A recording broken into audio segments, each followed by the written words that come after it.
never talked at all. Ashes, yeah, let them bitches fall. I've been way better than before. Posted with my cash standing tall. Hey yo, watch this. Got a foreign girls wishing for my necklace. Got $100,000 on my checklist. All the money you made, that's on worthless. You ain't learning. I be a new person. I be making money fast. They be so determined. I be working every day. Yeah, I'm up on my circuit. Get me another diamond chain, made it from the surface. I been hurting. Would you live with me straight till the end? Baby, don't leave my back. I'm too spent. This is what I got, yeah, it's how it been. But that's okay, cause I'm making ends. Don't like me, well I'm on the road. High speed, chase, that's what I love. Can't see what I can't control. Did it once, yeah, do it once again. Watch my father, yeah, he taught me how to win. Cop new product, money taught me how to spin. Waves like water, music taught me how to swim. I'ma fill my bottle way up to the rim. Talked it all. Ashes, yeah, let them bitches fall. I've been way better than before. Posted with my cash standing tall.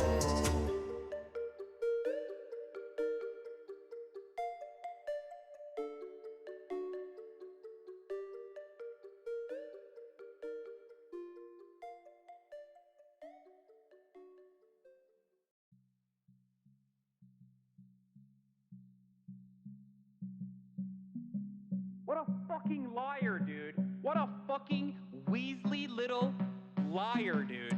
What a fucking Weasley little liar, dude. Holy shit, dude. Holy fucking shit, dude. Literally lying. Still lying to his audience.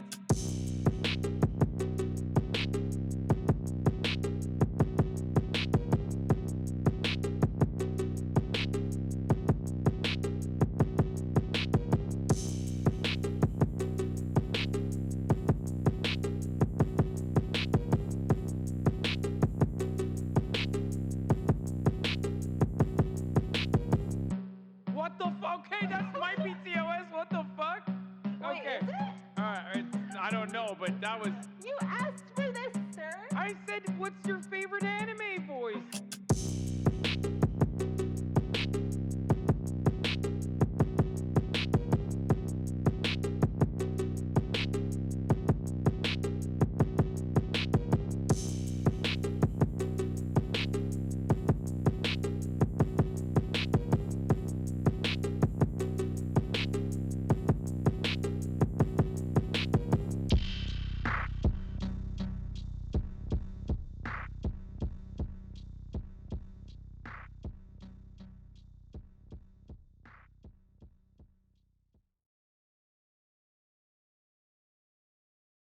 They say, rock, rock, rock.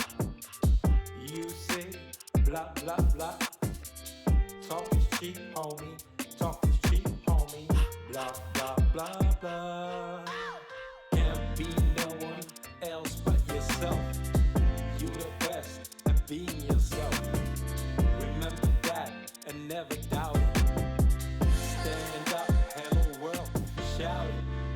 Leave a mark, build your legacy.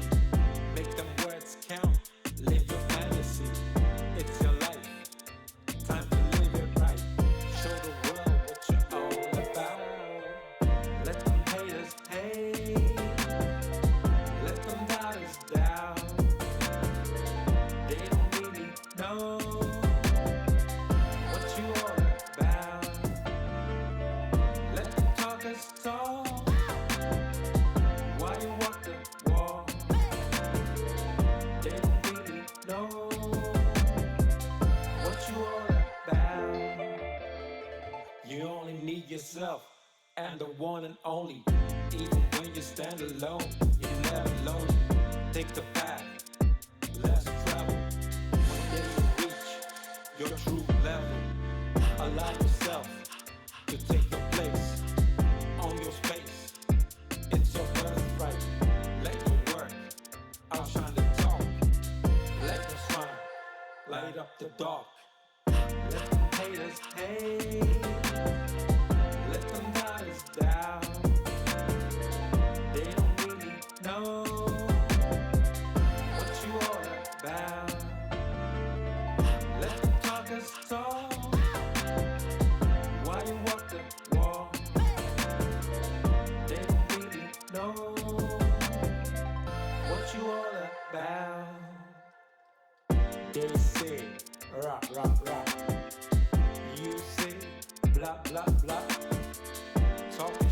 homie.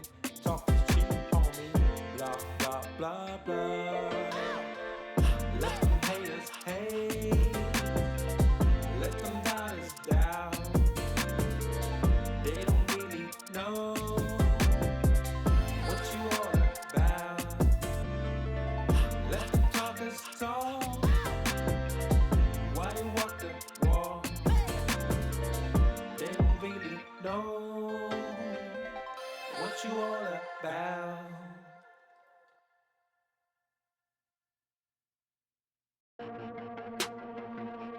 Look what? Oh, look what? Wait, are you fucking kidding me, dude? Oh my god, you are such a pathetic piece of shit. Shame on you. Shame on you, you fucking liar. You fucking filth. You fucking absolute dog shit. You fucking piece of shit. You fucking garbage motherfucker. What a fucking liar. What a fucking measly little liar, dude. What a fucking measly little... Holy shit. What a fucking measly little liar, dude. Holy fucking shit, dude. Fuck you. You fucking piece of shit. You fucking garbage motherfucker. I cannot believe it. You fucking piece of garbage. You know these motherfuckers are such liars, dude. I despise these people so much. God, why are you such a fucking horrible monster, dude? Shame on you, and shame on your fucking parents for literally bringing to this world such pathetic, filthy spawn. You disgusting, vile piece of garbage. What a fucking liar. What a fucking measly little liar, dude. What a fucking measly little... Holy shit. What a fucking measly little liar, dude. Holy fucking shit, dude. Fuck you. Oh my god. Oh, this is disgusting. So fucking disgusting. What a pathetic worm, dude. Shit, dude. Fuck you, dude. Fuck you. Disgusting. You disgust me, dude. Hashtag my dick, dude. Lying for clout ass motherfucker, dude. What a fucking liar. What a fucking Weasley little liar, dude. What a fucking Weasley little... Holy shit. What a fucking Weasley little liar, dude. Holy fucking shit, dude. Fuck you.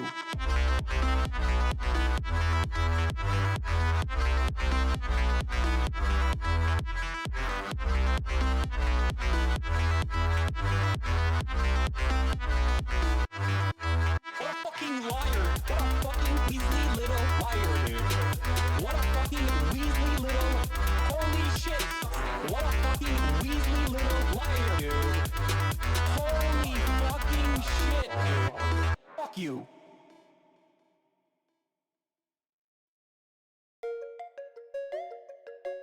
Don't like me, 'cause I'm on the road, yeah.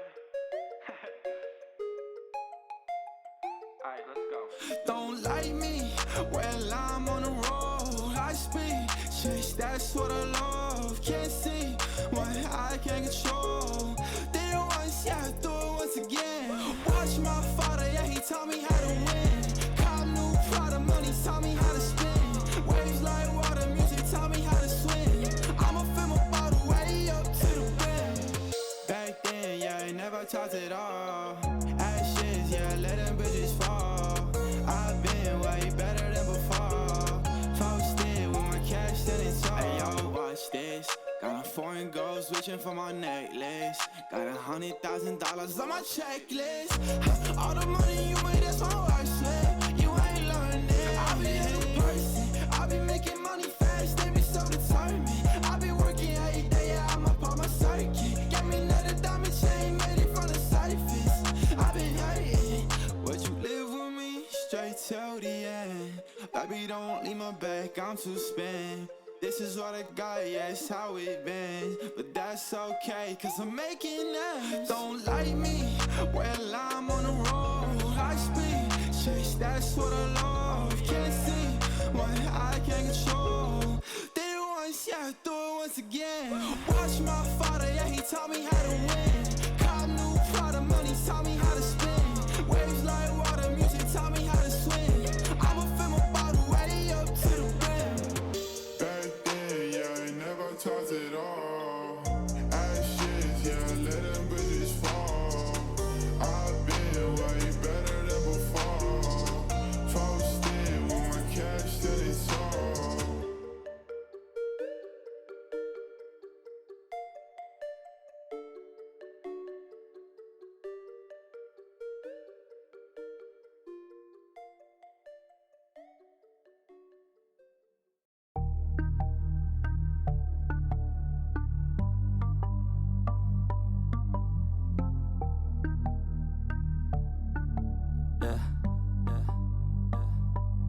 She says that she loves me, she just wants to fuck me. Got me feeling something, got me feeling nothing. Alcoholic junkie, says she thinks I'm funny. Think I might get lucky, spending too much money. She says she wants my necklace, put her on the guest list. Hope I don't regret this, hope I don't regret this. I'm feeling hella reckless, cashing all my checks rich. Hickeys on my neck, shit, she's on the offensive. I do not know my set list, still I'm gonna get lit. Yeah, I have a death wish, live until I'm breathless. I'ma stay progressive, she gon' stay obsessive. Life is so expensive, do everything excessive. I think my brain's defective, yeah.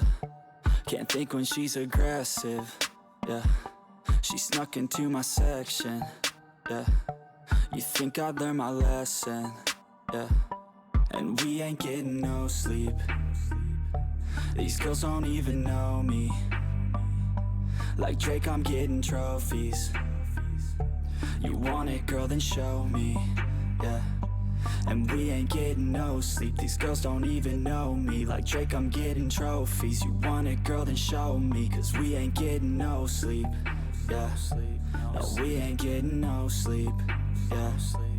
She's sitting up in the front of the class, using that ass, she gonna pass. Keeping her pad and her pen in her lap. She been so bad with the men in her past. Now she just want the professor so bad. I'll give her lessons that she never had, like taking a freshman and teaching her math. I'll keep her guessing until she a grad. She always leaves them guessing, they don't know what's next, man. Learned it from the best, man. She loving every lesson, with hands-on sessions, points for attendance. She asks a lot of questions, I answer with my presence. I sit back while I'm texting, said she wants to get it in, said she'll bring her best friend. Know what happened next, man, you know what happened next, man. Treat her like a guest, man, rolling out the best, man. She had a confession, yeah. She wanna stay for a minute, she wanna play for a minute, she wanna slay for a minute, and now I'm all up in it. I'll be back in a minute, I'll be back in a minute, make a track in a minute, and now I'm all up in it. No sleep, these girls don't even know me. Like Drake, I'm getting trophies. You want it, girl, then show me, yeah. And we ain't getting no sleep. These girls don't even know me. Like Drake, I'm getting trophies. You want it, girl, then show me. Cause we ain't getting no sleep, yeah. No, we ain't getting no sleep, yeah. Do not come. Do not come. Okay, this is the most disappointing video I've ever seen. She literally attacked the two things that I like.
I took people's drop boxes. I was like, "Are you a conservative, ma'am?" And like an old lady would be like, "Yeah, I'm a conservative." conservative, and I fucking take her ballot and just rip it Hi. apart right in front of her face. I was like, Hi, "Dude, hello. You're not allowed to vote this way. What's up, in Internet? California." That's right. How's it going? How is everyone doing out there? I hope you're all doing well. Chilling on a Tuesday.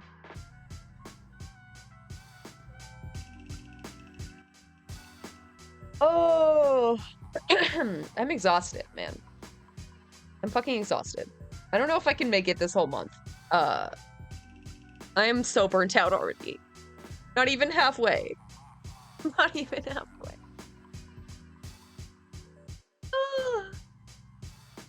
So hard.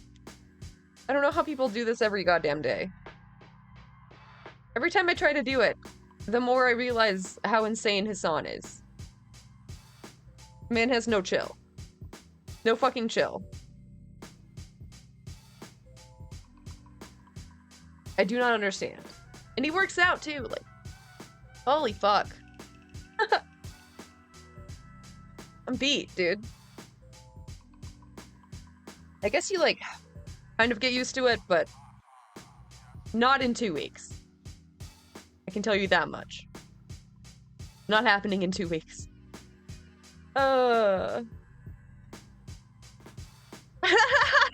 Hashtag or keyword. Alright, I'll try. Yeah, so I was uploading to YouTube one day, and I was looking at, the upload page, and right above the hashtags, there's a little learn more here. So I clicked the learn more, and it told me that hashtags have basically nothing to do with how it's served. It does not matter. And you can see that all of my shorts are performing exactly the same, if not better. It's all about the title and description. I, like, could go back and describe them all, but, like, it's a lot of time, man, and I think a lot of the reason a lot of them get, like, 0 views is because it's fucking shadow banned, and a change in description doesn't do anything, because it's shadow banning based on the content, not the title.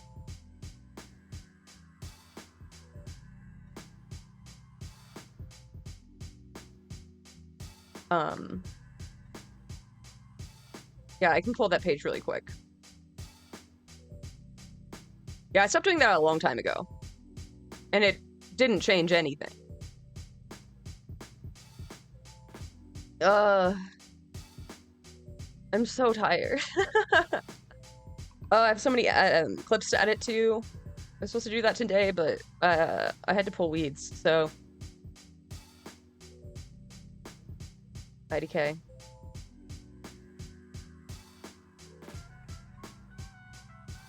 Specific tag section.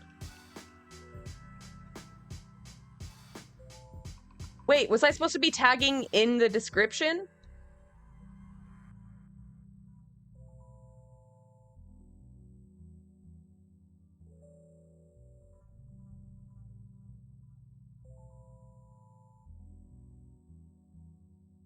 Oh!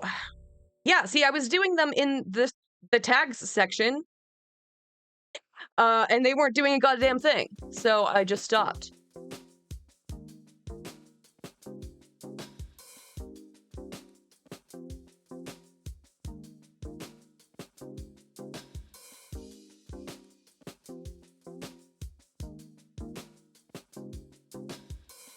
Well, fuck my whole life. I guess I'll just spend the next fucking year tagging everything. Awesome. I love that for me.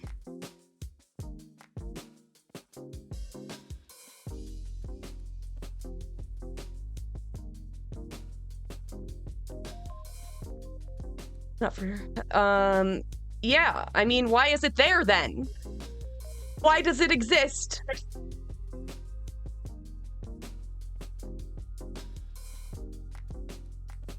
Next to the title and description.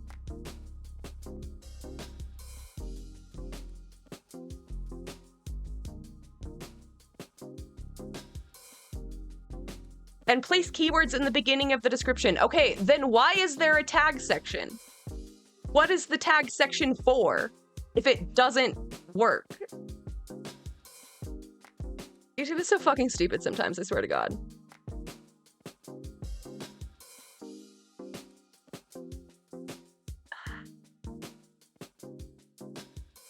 For screen readers. What? If you're screen reading, then wouldn't it be better in the description?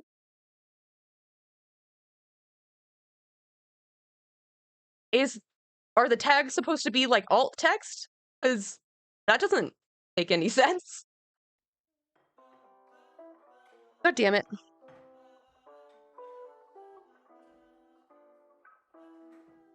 There's like 200 videos I have to go back and tag now. That just like fucking destroyed my whole ass vibe.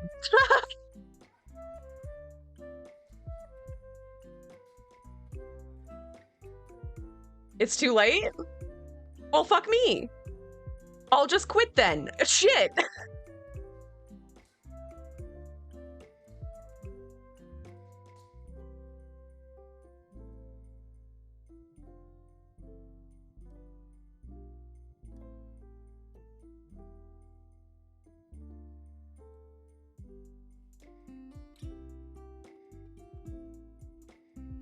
Why is the tag section there? Why is it? God fucking damn it.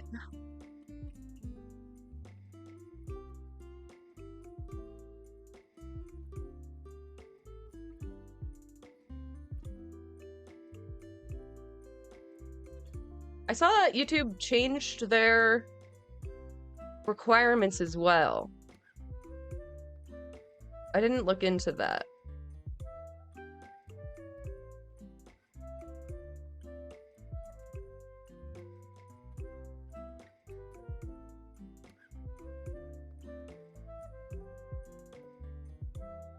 All right, that would have been helpful like 6 months ago, but thanks.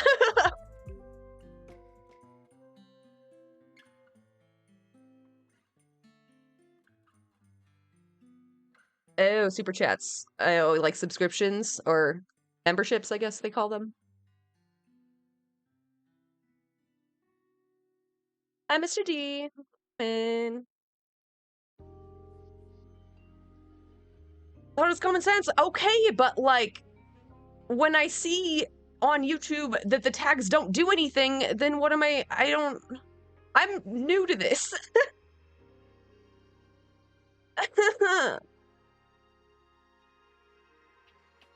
Oh.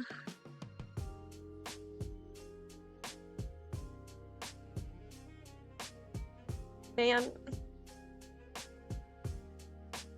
I just want to cry. I already wanted to cry, and now I want to cry even more. I'm straight up not having a good time. Firmly in my Kyle era. I need some fucking Monster Energy drinks.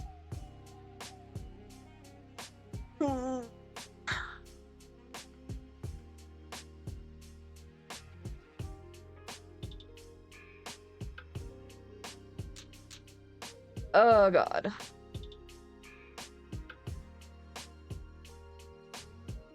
Man, it's like every commenter on all of my videos is just like willfully misunderstanding my point or my joke or whatever I'm even actually talking about. Like one good comment in like 100. And like I expect to get some pushback, some hate from the content that I make, but like no one likes me. 90% of my viewers are hate viewers. That's hard. That's not fun. A lot of practice. Yeah, like 9 months practice. Epic. Fucking epic sauce. Really, really good at failing.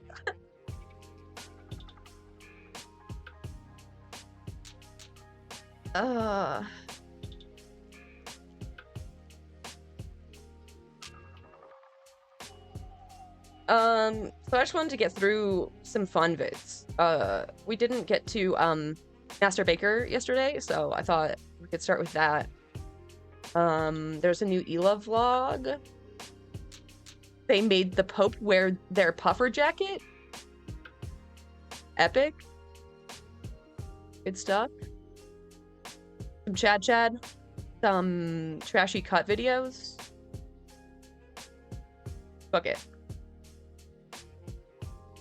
Find some we can repurpose and get them uploaded. Alright. For sure.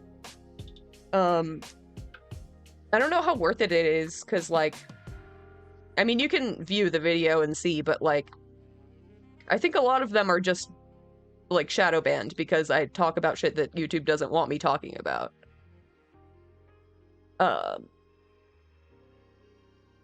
But, see? I mean, yeah, I don't know. I don't know anything. Head empty. No thoughts, only vibes. I just feel defeated, in general. A general feeling of being defeated. And I should be happy today, because it's the Trump arraignment day. Arrestmas. Shane Dawson can hit trending every video. Yeah. I guess. Just the internet, it's not real. Kind of. But, like, the topics I'm talking about are very real. People's responses to them are real responses that they would say in real life. You know? But, like, yeah, Shane Dawson, he already had a massive audience, you know? There's only so much that YouTube could have done to fucking suppress him, besides, like, actually taking his account away.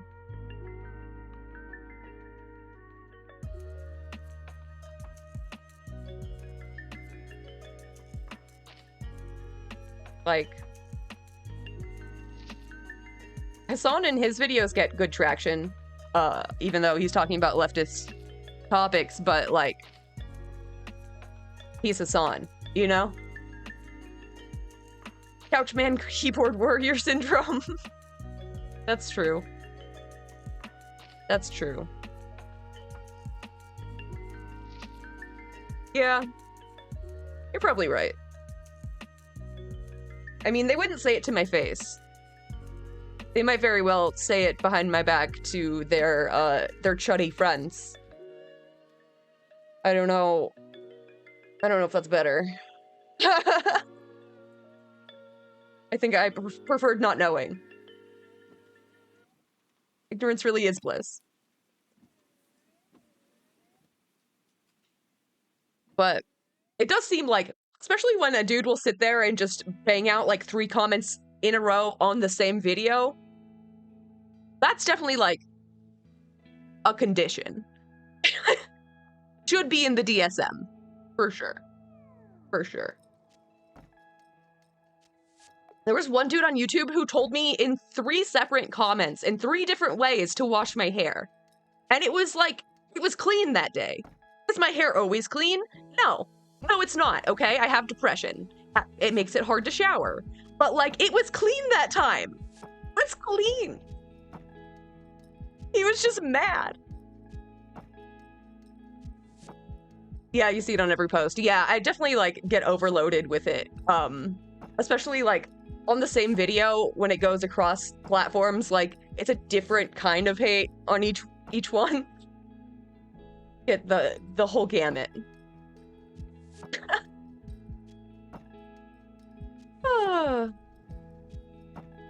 Well. See if we can't cheer me up a little bit. Oh yeah, also my window capture just keeps breaking. Like every video that plays, it just stops. It just stops capturing and goes black. So I have to figure that out too. It's fucking annoying.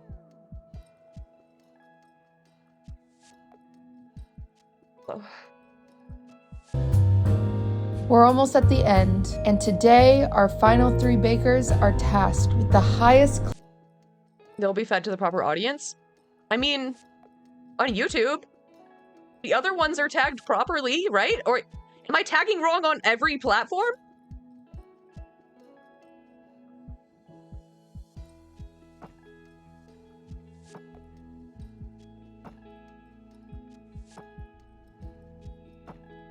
I haven't checked the others. You're killing me, man. I don't know how I could have fucked it up, but I probably did. The window capture, like the capture for YouTube, is fucking up. Class sophisticated. Way too dank. Holy shit. Holy shit. You are hitting pitch levels that I didn't know were possible. There's no glaze on it. There's no food anything. It's a pancake. That's me right now. This is what you feel like doing right now. Penis? All right, well, stand up, Fan Fan, with your plate. QT Cinderella welcomes you to another season of the baking competition from hell. Dude, I'm so mad. I was scrolling on Twitter and Cutie posted a picture of the winners, so I already know who won. It makes me so mad. It makes me so mad. I did not want to see that. Fucking spoilers, Cutie. Spoiling your own show. It's not even out yet. OBS updated? Oh, it did. An older version. Okay, I think it might be my extension for clips, because I think it's like since then that it's been happening. I might have to find a different one. 6 contestants who can't bake for shit. 5 days, each with a new challenge. Each day, the worst baker gets eliminated until there are only 2 left. Facing off in a grand finale for a cash prize and the title of Master Baker. Hello, welcome back to Master Baker, everybody. We're here with our fallen soldiers. Do you miss them? However, we're back with our bakers, the semifinals. I think today's over. Yeah, no, it's me and you are on the same page. I think Meg is feeling confident. Enough that he's not here right now. You wait until the stream starts to go take a pee. We have big keys with our guests. Should I introduce myself at all? Or? Yeah, introduce yourself. Yeah, I'm Scar. It's nice to see you guys. I'm an amateur baker, apparently. And I will be judging them on, obviously, flavor.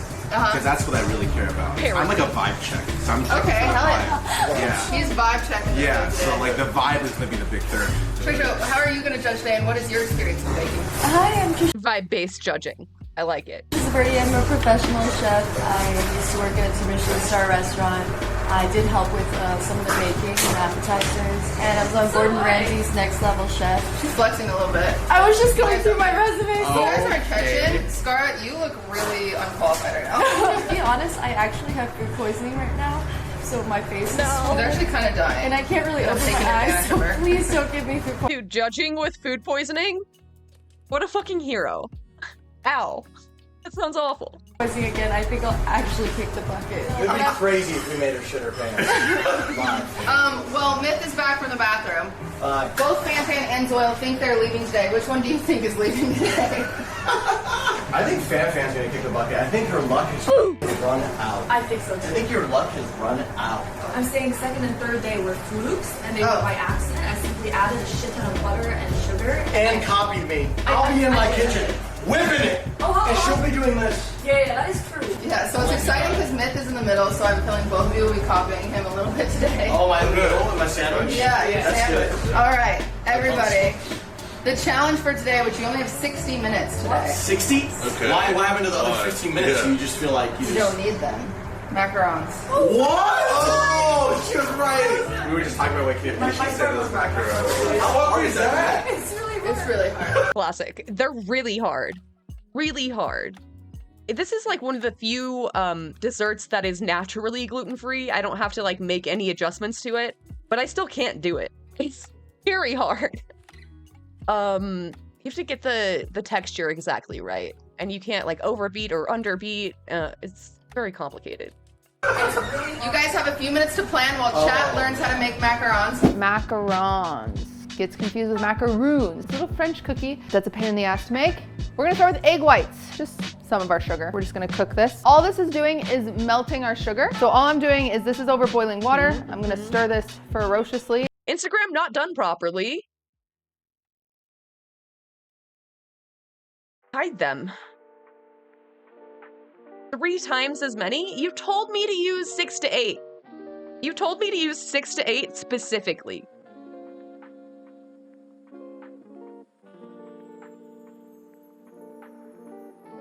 How do you hide them?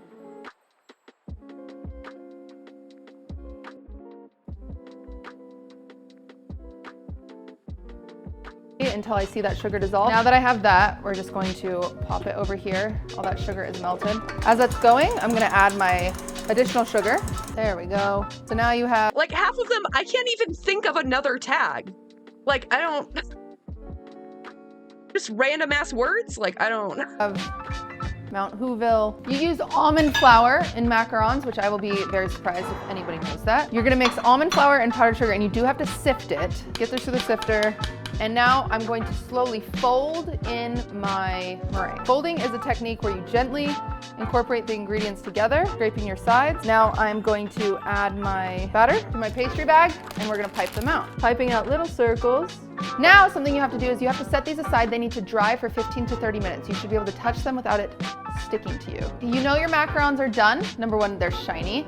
Number 2, you touch them and nothing comes off them. Time to go in the oven for about 10-15 minutes. And we're gonna use an American buttercream recipe, which means a lot of powdered sugar. Tags you use every time.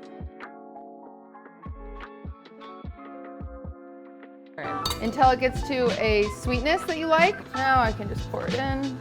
I'm going to add my vanilla now. My salt, because you use unsalted butter in your frosting. And I'm gonna add a little bit of milk. And that's how you make buttercream. Once your macarons are out of the oven, they should look like this. Mine are near perfect. They should have little baby feet. If they don't have feet, it's not a successful macaron. Is fill these with buttercream. Press it out. Give it a swirl because I want it to look pretty. And there's our macaron. Beautiful, it's perfect. Can't wait to see what our bakers do. All right, 60 minutes, start. Wait, you use For You page on Instagram too? See, I thought that was just TikTok. And also on TikTok, when I click on my video, the FYP and For You page tags are not highlighted. They're not clickable. They're not a real hashtag.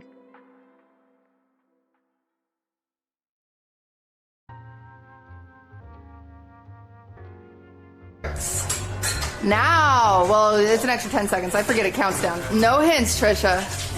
No hints. Trisha's gonna be dying over here. When I traveled with the viewers, sometimes you don't have to be so negative about the food. And I was trying to be nice. Also, you're ruining it for me now. I didn't say that. Drama. Well, they've gotten used to harsh judges this week. So this morning when I was making my HelloFresh, I found this in the oven. I know it's myths, but you used the oven and just scooted it over.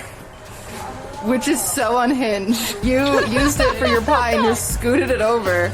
It's just charcoal. The judges are in the kitchen. Just fucking destroyed that whole pan. Or shit, even if they're on the wrong platform. Really? They're used for discoverability.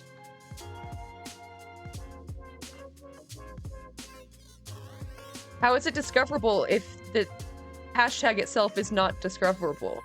I don't understand the internet. I'm learning that I don't understand the first thing about the internet. Hey, first day here. Hesitantly. Oh, interesting approach over here. I'm using a sieve because I realize every time I make a cake, it's always grainy, and I think it's because of the big pots in it. I don't know how true that is, but no one ever seems to use one, so I'm just thinking I use a sieve, you know? Trisha, yesterday, he made meringue. Okay. Well, today he's adding butter with almond flour.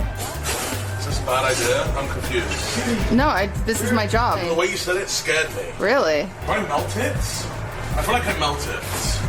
Melting butter. All right. How many eggs are in that? No. Oh god, the butter is like the worst thing you could add to a macaron. Macaron. You don't want that. Cutie was saying in her tutorial, like on stream, that you don't even want like a slightly dirty bowl. If there's a little oil inside your bowl, it will fuck up the entire texture and it won't work. These are 4 eggs. 4 eggs, perfect. If I'm trying a batter, I'm just making a really simple, quick batter, and then seeing if that egg gives me the texture that I want. And I'm gonna throw that in the oven, ASAP rocket. I didn't preheat my oven. Oven getting preheated. Okay, she's getting egg whites. Oh, I'm getting egg yolks. Oh, she's getting egg yolks. Well, oh, you got them both. She's got them both. It's She wants to eat edible food. I don't. I'm not here for a good time. I'm not here for a long time. I'm here for a good time. Is like a stick of butter usually normal? How much butter? No, there's no butter in macarons. But they love using butter. These bakers, they love it. They love using butter. What you said earlier really impacted me. So instead of using egg yolks, I'm not using egg whites. What is that? I don't know what it is. Heavy cream and egg whites. Do you vape? Yeah, I do. I'm quitting by the end of this year. We just want the best for you. All right, what are you doing? I'm hypothesizing different things to see what gives me the best results. So I'm gonna add a little bit of milk in there. This is just like a normal one, and I have that one there. Okay, I like that. Okay, she has you've done it again where you've listed all of your... Yeah, I did in fact do that, yes. She just listed everything in front of her. He does only have 1 shirt left, is what we learned this morning. Yeah, I did. So maybe it would be good if you went home. Did you end up melting your butter and adding it? Yeah. Perfect. Like, I kind of half melted it. Yeah. Well, I'm gonna say perfect to anything, yeah.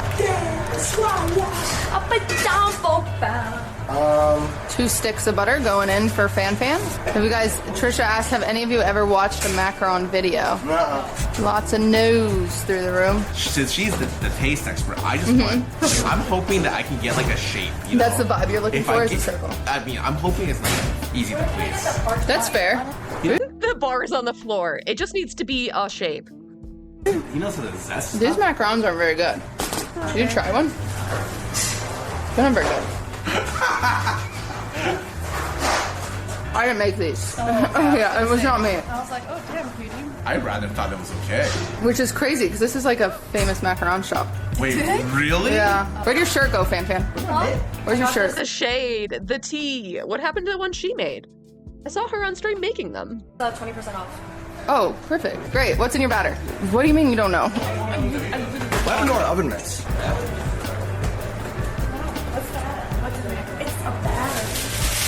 It's a batter. Wait. Did you have food coloring to your batter? Yeah. Fun. Yeah, vibes. Why? Like, right now, the only completed product I see is this one. Yeah, that's from Myths a few days ago. Days ago? Yeah, we didn't know it was still in the oven. Oh, gross. This is supposed to be cake. Yeah. Dude, I can't believe he ate this. That was Myth's cake. My cake was actually delicious. Actually, they said it was His face. Just immediate regret. Immediate. undercooked. That sucks. That sucks for you. To be honest here, we're all friends. It starts out like flavorless, and I'm like, that's okay. Uh-huh. And it ends like I'm tasting ash. Yeah, well, it's charcoal. Can I get some water? That's Myth's cake. You shouldn't try it. It was... But speaking of going into the oven, we've got... Is this gonna fit? Yeah. Something. I don't think they're right. The color does kind of look like fry sauce. Fry sauce? I was going for like a pink. That's not... That is not pink. That's not orange, that's pink. What? Am I colorblind? You might be. Fan? Myth, what color is this? Pink. It's pink. It's pink, right? Am I colorblind? I'm pretty sure. This is orange. No, that's pink. No, that's... It's literally pink. It could not be more pink. It's sort of a salmony pink, but definitely pink. It's crazy because, like, they did a poll, and it came out, like, orange, I think. I'm pretty sure people voted orange, which I don't understand. Maybe I am also colorblind. Pink? Christine? Oh, that was pink. Was the video color corrected? Good point. It could have been. It looks the same as when I saw it on stream. But I don't know if they have, like, a LUT on stream. True. Good point. No, that's pink. Christine? Oh, that was pink. Oh, you've done this. Pink, but it's more orange. Yeah, in your freaking face. It's a pink orange before. No, it's an orangey pink. Cutie, whatever you say is spray. I actually. Salmon. Good answer. Orange. Would you consider salmon pink or orange? More pink than. Really? What a weird debate we're having. I thought it was orange too. What are you using? Flour. Wait, who's using almond flour? That's fucking cheap. What is a cheat? Why is he a cheat? I want to be upset, Myth. I want you to be the one going home. Well, that's Damn, that's drama. Lemon macaron. I'm going to say. Well, good luck. Okay. And what are you doing, Fan flavor wise? I'm doing something that you mentioned the other day, which is blueberry lemon. Blueberry lemon. Lots of lemon in the kitchen today. Would you see this in the normal kitchens you worked in, Trisha? She does extend her workstation. No, that's just how she cooks. Yeah, we like to let them cook. Most of them use their hands and they don't wash. I washed my hands today because I had to take a piss. Fan Zoil, did you wash your hands? What? He goes, I washed my hands, I had to take a piss. So proud of himself. The hand washing has been a lesson that they're working on. Okay. So she also does this thing where in order to wash her hands, she licks her fingers. What? Then she's definitely gonna wash her hands after, right? That's so gross, dude. No. No. What is that they put in the fridge? You know. I don't. I really don't. I don't mean. Do you ever make like the really like big call out when it's like time goes down? You know. Yeah, we can do it whenever. You want to do it? Yeah. 35 minutes left. She actually does it on the floor. She actually really has a good squat. Yeah. I can't get my feet flat. I'm not Asian. I just found out. Yeah. We can give you the pass.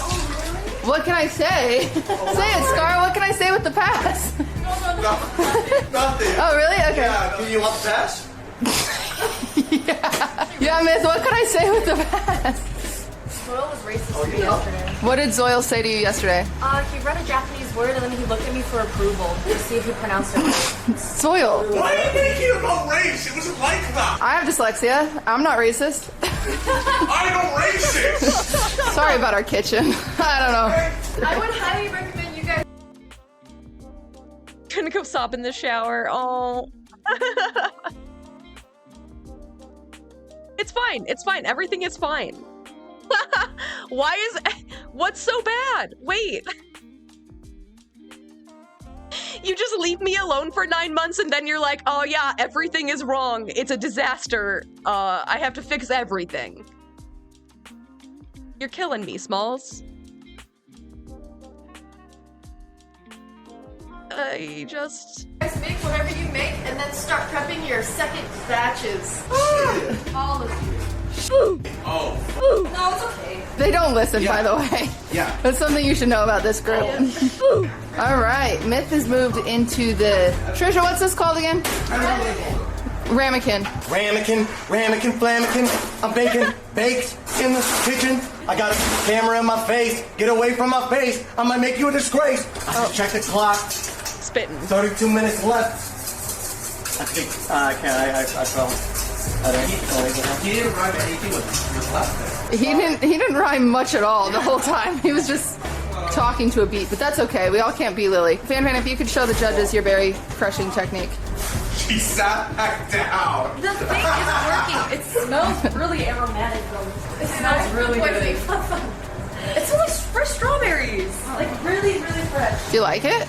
I'm gonna really love the bacteria with the Why are you doing it? It adds a little extra je ne sais quoi. strawberry. You like it though? Yeah. I should No, love it's good. strawberry. I gotta say, that Myth guy really knows what he's doing in the kitchen. He has a lot of stuff cooked up, whipped up. His stuff is already inside of the oven. Chefs, how do you feel about Myth today? Honestly, looks a little old today. Late 30, 38 guy. Oh my gosh, you're so sweaty. Yeah. Yeah, it's hot. It's okay. It is really hot. The thing is, I like that it's hot. Because they need to be under pressure. Want to help me, Myth? No. Okay. She's back down, second tray. Ugh. No, my feet go up. Well, are her feet flat? Yeah, her feet are so flat. Whoa! I'm checking back in. I'm checking back in with our bakers. I've just had lovely conversations with our judges today.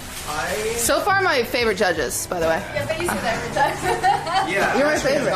I actually haven't said that. That's a lot of shade that I just put on everyone else who's helped me. What's happening? My cream filling? I was like on the Kind of there. Thank you for. It's just funny when you compliment your own cream. Oh. What? 24 minutes. 20? Wow, that's. That fucking hurt it. Did you burn? She burned herself. Yes, I always burn. I keep burning myself. Ow! Look at from her. Yeah, she did burn herself, but we don't have first aid. No, I meant first You don't have first aid? We can't afford it. Let's check yours. Show us.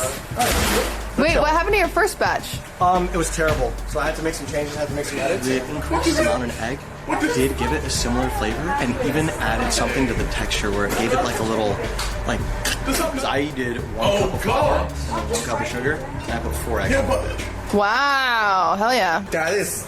You want an Oreo? No. Sure. Yeah. That's me right now. Yeah, let's look at his came out of the oven. Oh my god, they're salmon colored. This isn't a macaron. That's orange. A macaron's supposed to be light, fluffy, with a f***ing glaze on top, you donkey. There's no glaze on it. There's no f***ing anything. It's a pancake. What's in your batter of the new thing you have in the oven? Almond flour, sugar. Is there a reason why this is on? Yeah, they're pilot lights. Oh. Yeah, in professional kitchens, these always stay on. Yeah, so that's so interesting. It's actually so scary. When I worked in a professional kitchen, I was always exploded. I was scared it was going to explode. So they're on the whole day? Yeah. I was also afraid of that. And it's part of why it's always so fucking hot in the kitchen. All day, every day, 24/7. How much is that a lot of powdered sugar? I don't know, because I am not a... That's what, a half a cup? I gave them a recipe yesterday for buttercream, so we'll see if any of them listened. Interesting, okay. Yeah, we did talk... It has a little shine to it. Wow. He used 4 eggs. You're feeling really confident. Yeah, but I do need to take my pick out and cool that hoe. You need to cool the hoe. No, you look cool. Really? Yeah. Oh no! There's somebody make a f***ing pancake. Why is everything I make a soup? I made soup again. Why? You are hitting pitch levels that I didn't know were possible. What's your plan now? I don't know. Watch out, don't burn yourself. Are there any such things as like deconstruction in baking? Oh, of course, Like yeah. this is a deconstructed macaroni. There you go. He's really selling me on how bad it is though, and Myth has a lot of confidence. Even though I think potentially his flavor could be the worst one. Oh, so with Fan Fan you might be pleasantly surprised, and with Myths you might be disappointed. Yeah, I'm thinking his flavor. Interesting, man games. He has meringue over there, but I think he's going to use the meringue as a filling, and he's not going to mix it with his flour. I think that's what he's going to do. It's fine, but he's just so close to actually getting a macaron right. I mean, this is a really hard one. It is hard. You could give him cookies for hers? They already did cookies, and believe me, you did not want to be there. Brownies was pretty easy when we did brownies. Brownies. Pretty much everyone nailed a brownie. Oh. Well, Myth cheated when we did cookies, yeah. So I think we could all agree that under the terms of the game that Cutie failed to state, she did not say that you cannot look on the back of instructions. But I also didn't do that. he did that. A lot of explanations. Yeah. He did it. You know what those kind of people are called? Vibe killers, vibe assassins. He assassinated the vibe of the restaurant. I assassinated the restaurant? Yeah, Yeah. you're a vibe killer, man. Oh, I killed the vibe. Uh-huh. But Hey, Fan, how are you feeling about my vibe? She That's doesn't. not a vibe killer. She's fucking crying in the kitchen. Crying. She's not crying. It's weird to assume a woman is crying. Kinda sexist, Myth. Kinda sexist. She's just sweating on her face. You don't know. You don't know. Crying because she's emotional. I'm crying in the kitchen. All right, go in the oven. What is this? What's in that? Egg whites, almond flour, It's the tears that make it taste better. sugar. All right, you better close it. You got 10 minutes. Is there? I think that. Did you put them in the fridge? Yeah, they're cooling. Oh, I should do that. I'm sure I should do that. Okay, Mike gave him 2 big hits, but I didn't say anything explicit. I didn't get anything. Yes, I did. She told us to make Her hint was to use the powder, the counter. I ask you guys, what is this? And then I say, interesting, if it's wrong.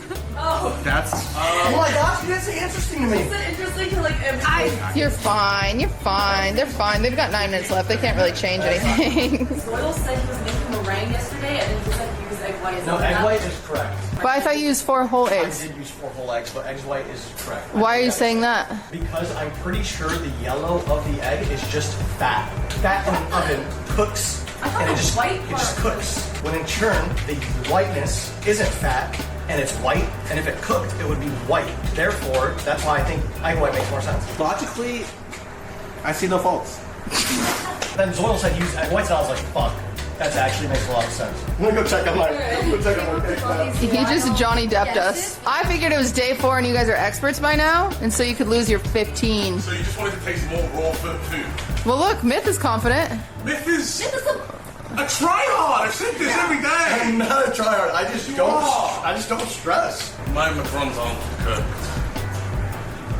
They're fully raw. Uh-huh. A swallow. I beat that. This is what people like doing right now. What goes on here on a day-to-day basis? It's kitchen rental for like if someone's hosting a cooking class or something like that. Wow, that's cool. That's you, Kitty. That's me. I'm hosting a cooking class. I'm the worst teacher.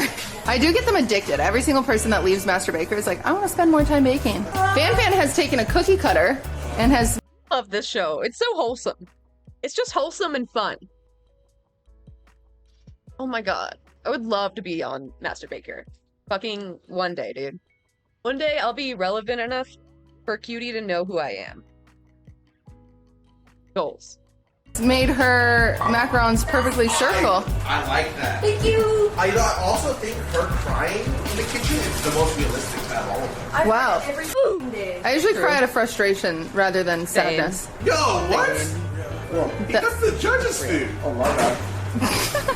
Damn. He does? The longest notes? Oh, holy shit, really? Oh, yeah. That's nuts. 1 minute left, chefs. Maybe they're good now. Chaos. What happens if I don't present anything? 30 seconds left, chefs. Moving, Doyle. What the You have 20 seconds left before hands up, chefs. 4, 3, 2, 1.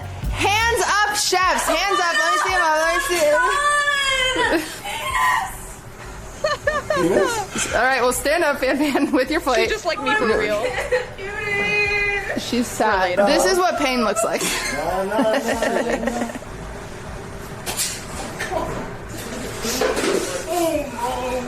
Myth, let's have you present. No. I don't want to go first today, but judges, hello. Oh my god, I'm so sorry. Why did you laugh? This is a delicious, a vanilla lemon macaron. So I use the Oreo cream as like a base to try to make my cream. She has to stop laughing. She has not stopped. Okay. Oh, okay. No, it's okay. You could laugh and make fun of me. I'm sick. You know what? It's not the worst thing you made this week. Nice. That's really good. I actually don't think it's that bad. Ooh. Me neither. It's not that. It's like so it's great then. It's not a macaron. Yes. It's more like a whoopie pie, maybe. But it's also a whoopie pie is like cousin. Yeah, I would say a whoopie pie is America's cousin to the macaroni. I'll take it. Your filling is good flavor, but it's bad texture. Because Oreo filling, if you don't know, is made of powdered sugar and Crisco. Oh. The reason they make it that way is because if they use butter, it would melt, right? Crisco is it's lard. Yeah. No, you shouldn't. We don't like using Crisco. I like the lemon, so I like kind of like the taste was actually better than expected. Okay, I'm really sorry I laughed. I actually on antibiotics and It's no problem. So, yeah. The Zaza as well. You know what Zaza is?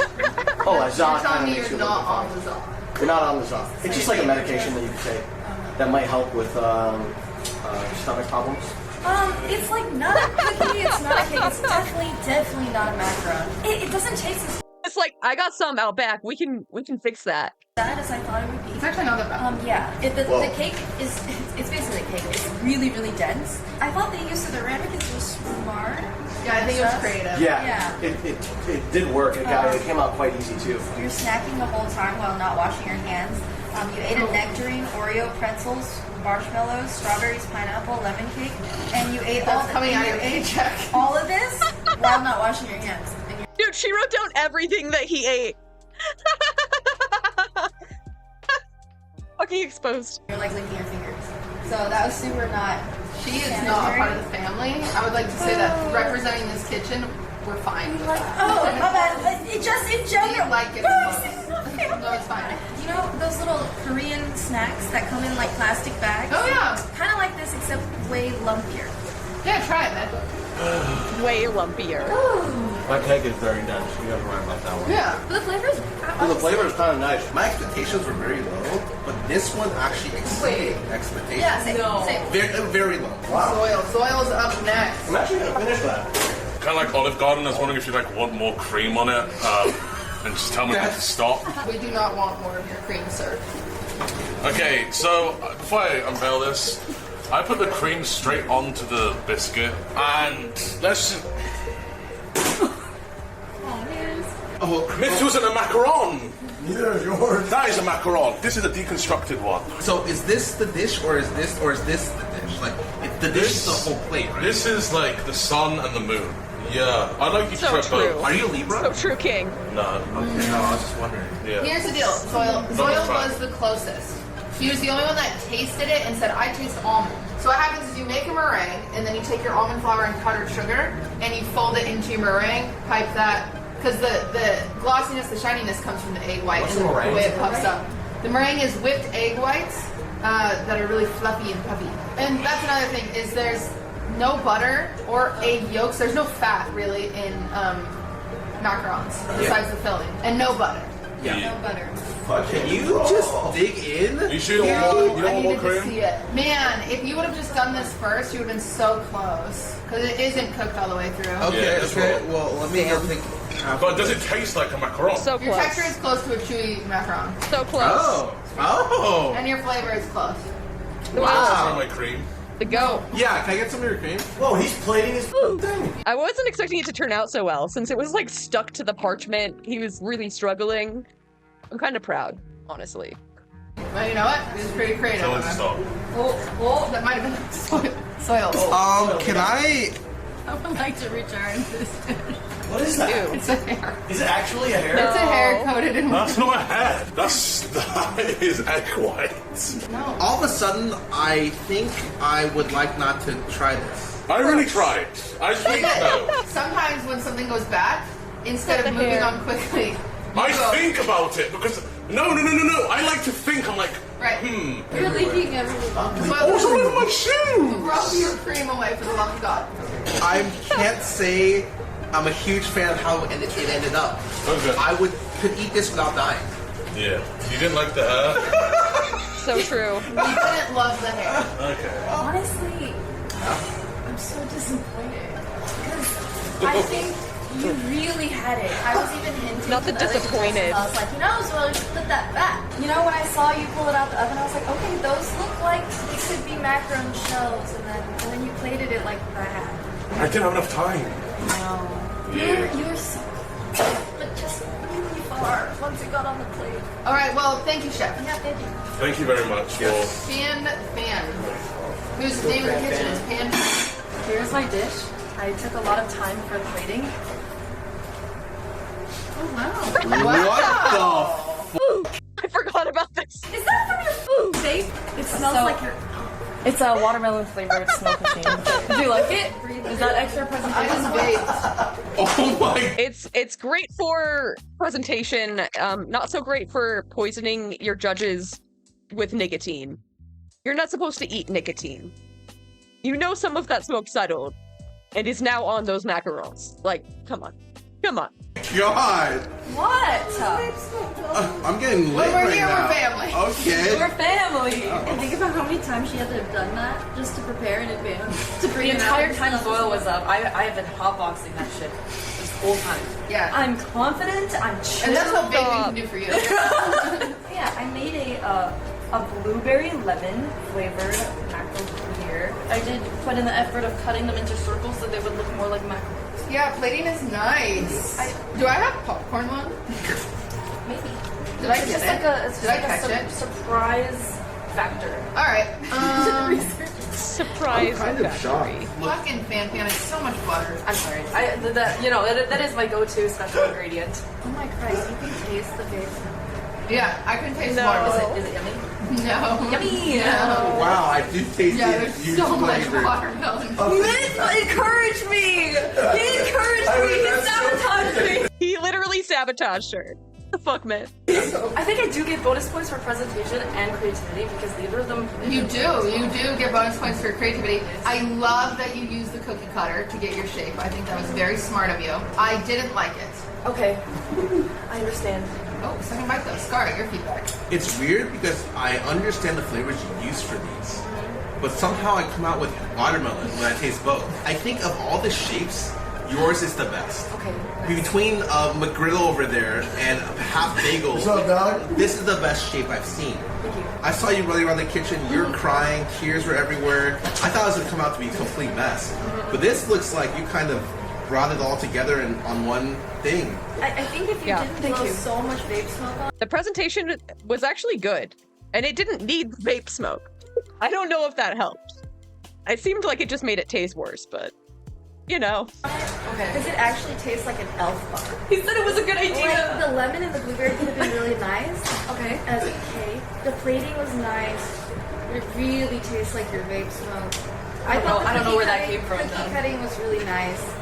I honestly think it's gonna be really freaking close as to whose is better. Well, thank you, Fanfan. Yeah. Thank you, chefs. All right, chefs, if you would head to the bathroom. Yeah, can you guys leave? I just like you all to reconsider before. Please go to the bathroom. Okay. All right. So we need to decide between closest to macaron, Zoil, best presentation, Fanfan, flavor overall, Myth, closest to macaron. Myth and Fan are close on presentation, and that Fan was a little bit gross. Yeah. And she was most creative with flavors, though. Everyone else was Because they're very technical judges. I'm easily swayed by a lot of different things, like money. That's so huge. yeah, can you please go away? We'll figure that out. Great.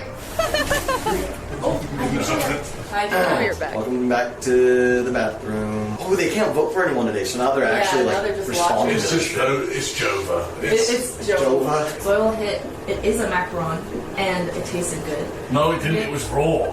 It was f***ing raw! The most similar to a macaron. That just means it's a macaron. I think you're close second. I think the elf bar really helped. Nicotine buzz is probably going through them right now. I should have done it with crack. Oh. Maybe then they would have. Full sprinkle. I'm really going to miss these conversations when I'm gone tomorrow. Right in the bathroom. right. When I'm gone tomorrow. Oh, Wait. I mean, we're all gonna miss it I when mean, it's competition's over. Is what we're not. I put $50 at I lose. I think here's the $50 thing. I lose. I think I'm putting $200 on Zoil losing. Yeah. Who's giving you 200? Yeah, no one's paying $200. Yeah, I'm putting $50 on Zoil losing. I had a former Michelin starred chef. Former. Like, She's tough. She dude, she on wrote the down outside, every she's snack like- that I ate in the kitchen. Every snack. Oh. Alright, $50 on the line. I bet that's what was going on. Zoil also bet that Zoil's going home, and I bet that I'm going home. So No if I one win, bet. they each have to give me $25. No one bet that Myth is going home. I was just telling the other judges that I tend to evaluate how rich the contestants are because I could get paid off really easily. You gave Sandwich $100 yesterday. She texted me freaking out. She's like, "What's Myth's Venmo? I need to pay him back. I still have $100." Ricky sent me a message as well. Oh, did he? Yeah. All right, go. Is my very prestigious opportunity to present the first place winner. We thought that they presented the dish that was overall the most cohesive, and that person is Myth. Oh my god.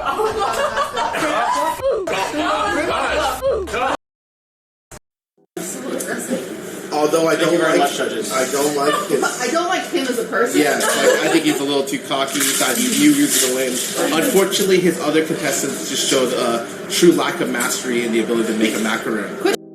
Trisha is going to announce who is going home today. One of the criteria I like to look at is if I got served this dish at a restaurant, how pissed would I be? We would all agree that both of them would not be the best if we got them at a restaurant. That's debatable. So I'm really sorry to say that the person going home today, and I feel really bad. It was really close. You know what, Zoil? We did great. Don't forget to We're use tough primes, everybody. No, we didn't. We'll announce who's going home if we get 10 Twitch primes. Oh, what? Right now. Wow. I like it. 10 Get primers? on their phones and start donating. We're waiting. Going home today is Zoil. I'm sorry, this is the end of your road. No, not Zoil. Please turn your apron, Chef Zoil. And I get $25. It's not fair. It's not fair. He was the closest to the recipe. he just had a hair, okay? You didn't provide hair nuts, all right? I don't know what you expected. You don't provide hair nuts, you get hair in your food. I don't... You know what I mean? That's what Biden's America, y'all. Biden's America. Alright. If you had 5 extra minutes, you would have won. Don't tell me that now. Maybe 5 extra days. Say your dramatic goodbyes. Bye, man. You're such a tryhard. I don't. You better give me my money. That was fun, I guess. Fly back to Europe. Get out of here. Thank you again to our judges. Judges, do you have anything you need to shout out? Yeah, follow Cutie Cinderella. Oh, on that's Twitter, nice. You don't need to do Twitch. that. If I get 10 followers on Twitter today, I'll wear makeup tomorrow. Cutie Miz is intimidating me. They're microphones. I'm so excited for tomorrow. I don't want to be here anymore. All right, tomorrow we have a very dramatic finale, and when I tell you there are surprises that you don't expect, you don't expect them. I'm so scared. So we'll see you tomorrow. We'll cut to their faces and then we'll run the credits.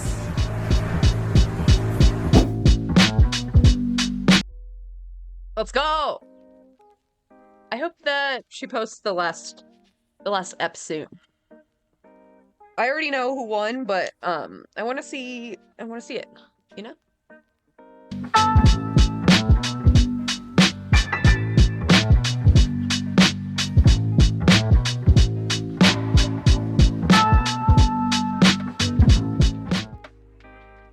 Hey guys, today the Pope is in Pog, they actually got the Pope. Real, confirmed.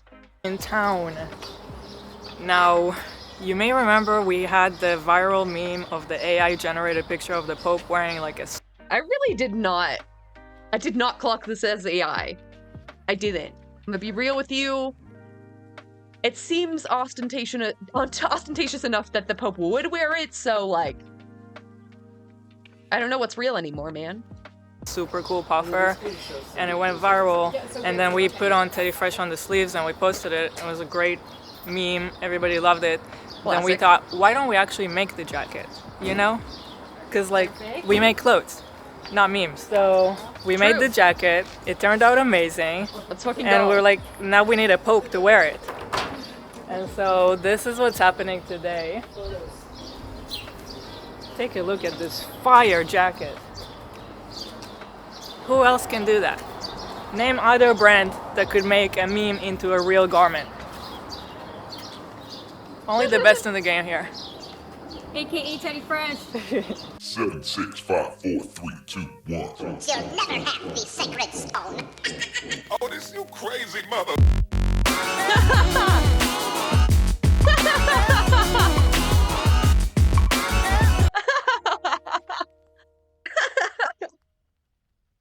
Oh, this is good. This is hilarious. I love you, love.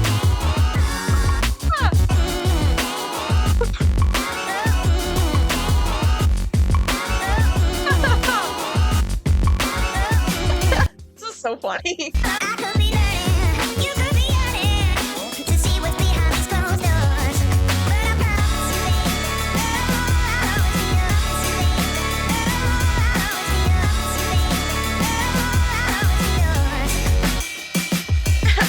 Pouring out the shots of holy water.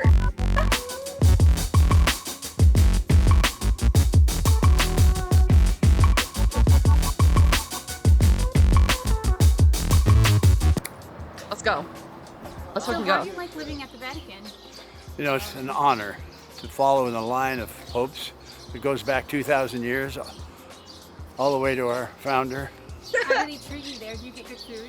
The food can be spotty, but we did have an excellent chef, but we had to fire him. Found out he was taking all the wine home, you know. So I have a saying there at the Vatican: a great day starts in the bathroom. Predicated on your morning, routine. Is this guy actually like a Pope impersonator? Is that a thing? Yeah, And what do you think about your Teddy Fresh coat? Gosh, I'm so fortunate to have had that. The Lord has shined on me with this coat. This. I feel comfortable. I feel protected. I feel secure in this. You're glowing. I am. I'm glowing. I like women, but how can they not love me with this coat? Look at this. So You know, true. I can ski in this. Chairlift. They do give me the Pope discount, so I feel pretty fortunate. What's the difference on the Pope discount? Well, they make me pay 10% more. Oh, You know, okay. Fair enough. But I can get it down with a blessing. Hey, you okay to be in the vlog? Yeah, of course. Okay, cool. Yeah. Hey guys, new character unlocked. Waleed here. I wonder if you guys may recognize him. Hey guys, you recognize me from anything? He's kind of known on the streets. On the street where? Specifically? Streetwear. He's I'm known over in here. the markets. He was off the market and we took him That's into right. the market. That's right. They brought me here at Teddy Fresh with warm welcome arms. And now it's just a casual day here. This was his first project. Yeah. Got and it. I offered to, I Got said, it. hey, can I play the Pope? And he was like, well, Wait, you see. that didn't happen, did it? Yeah, no, I'm kidding. But I'm happy to be here, happy to get crazy. Hopefully, I love this. oh, thank you. What Thank is you. it? It's Born Again Christian Dior. I figured it's Pope Day, you know? You gotta represent the Pope.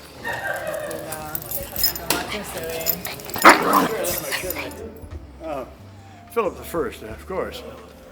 I know you knew that. Can you show him how the mic works? Just that he has to pull it. We're just speaking here. All right, sure. Just to give you a little backstory, I had a small controversy where I joked about bombing Vatican City. Sure. That probably would happen. Yes, sir. So, you guys have both heard about that and you're not happy about it. Okay. Okay, hold the phone. Just a wee little tiny small controversy. What? Your Holiness? What are you doing here, Oh my El God. Pope? Why are you here in shithole LA? The Lord sent me here to talk to some transgressors. Shame on you. Oh, like Pope, like you've never sinned. You know what I mean? Like you've never yeah. stopped on Route 99. What did you say about Ben Shapiro? Oh my God, stop it. Why do you even care about what did I say about another Jewish guy? All right, Pope, well, listen. That's pretty personal. Let me put it this way, Pope. He's Your wife is quite unattractive, by the way. Hey, what the fuck, dude? That surgery just didn't take. Oh my. That's horrible. Rhinoplasty So rude, dude. is not a perfect science. Okay, Oh she's my beautiful. She has a perfect nose. She's never had that. And Pope, shame on you. I mean, what are you doing? Sort of brown, he's though. literally doing the red pill shit. Do you watch Fresh and Fit? I mean, what the fuck is going on? Crazy. Well, it makes sense that since you're overweight. Yeah. Okay, Pope, how heavy are you? It seems like you've been kicking back those Jesus Wait, he said wafers. he's gonna kick your ass, Ethan. So, we made just one of one for this whole joke. We were like, let's just try to make the jacket, but I kind of love it. I think it's so fun. It's pretty badass. No, I it's thought just they one actually of were. one. But I kind of feel like we should. Now I feel like I told. Dude, yeah. Drop this in winter, you know it's gonna fly off the shelves. Yeah. Really would make this jacket. I think if we were to actually make the jacket, maybe we wouldn't do the belt part, because this was to like follow the Pope version. But I think if I wanted to wear it, I'd probably go without. I don't know. We're considering it. Let me know what you think. What do you think, Lena? I think it's great. When you first showed us, we were all like, oh my god, you need to make those. Yeah. Have you tried it on? I have before, but let me try it on again. It is so heavy. What do you think, Waleed? Fade in. Here, can you do one of these too? The ice in my veins? You know this one. There you go. There you go. It's big on me, but Slay. it's so fun. I definitely feel like a badass. What do you think? How did it go? It went great. He Yeah? just left right now and he was like, was I too mean? And I was like, No, no, that's the idea. you're all good. Don't worry. He's like, I feel like an ass. You were literally fed lines, bro. No. Oh.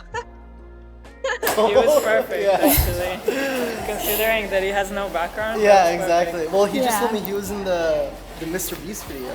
Oh. The one where it was like everyone in the cages. Is that how you guys found him? No, I found him through some like backstage casting thing. Dude, he was in Squid Games. Bro. And he's like, yeah, I just came back from North Carolina from that Mr. Beast video. That's crazy. Oh, he's like, I was number 82. He's so happy. Oh my god, yeah, I actually watched that video. I like fanned out when I saw he told That's me. crazy. Oh. So cute. Hi everybody. We are in our work area in our basement. This is where Ethan records See You Next Tuesday. You guys probably have seen me in the back. This is my computer spot here. This is where I exercise. I have a little bit of an archive here of old Teddy Fresh too. They got so many fucking monitors in there. Holy shit. And I thought I would answer some questions. So we started a Discord and you guys started leaving some questions there that are great. Also, look what Teddy did here. Thank you. Oh, it's stuck on the desk. Yeah, and I think it's nail polish. This would be good. This would be good. Let's see. Here's a drawing Teddy made. That's another costume for me. For you, I made. That's just a picture. Yeah, clothes for me? Okay, cool. Yeah, I'm excited. clothes for you. I'm excited. He's gonna draw clothes for me. Let's go. For Teddy Fresh? Yeah. Okay. I'm a little baby designer. Oh. giving you ideas. Oh, I hope she actually like takes something and like interprets it. Oh, that'd be so cute. Okay, give me ideas. Okay. That's exciting. I've been waiting for that day, Teddy, my whole life. For you to design for Teddy Fresh. So it is his company, after all. So I have a few questions from our new Discord. First one, what made you want to get into fashion? Which is something I get asked a lot whenever I'm doing Drew Gooden, Pog. interviews and things like that. It's just that I Gonna be searching out good tags and build up a library. All right.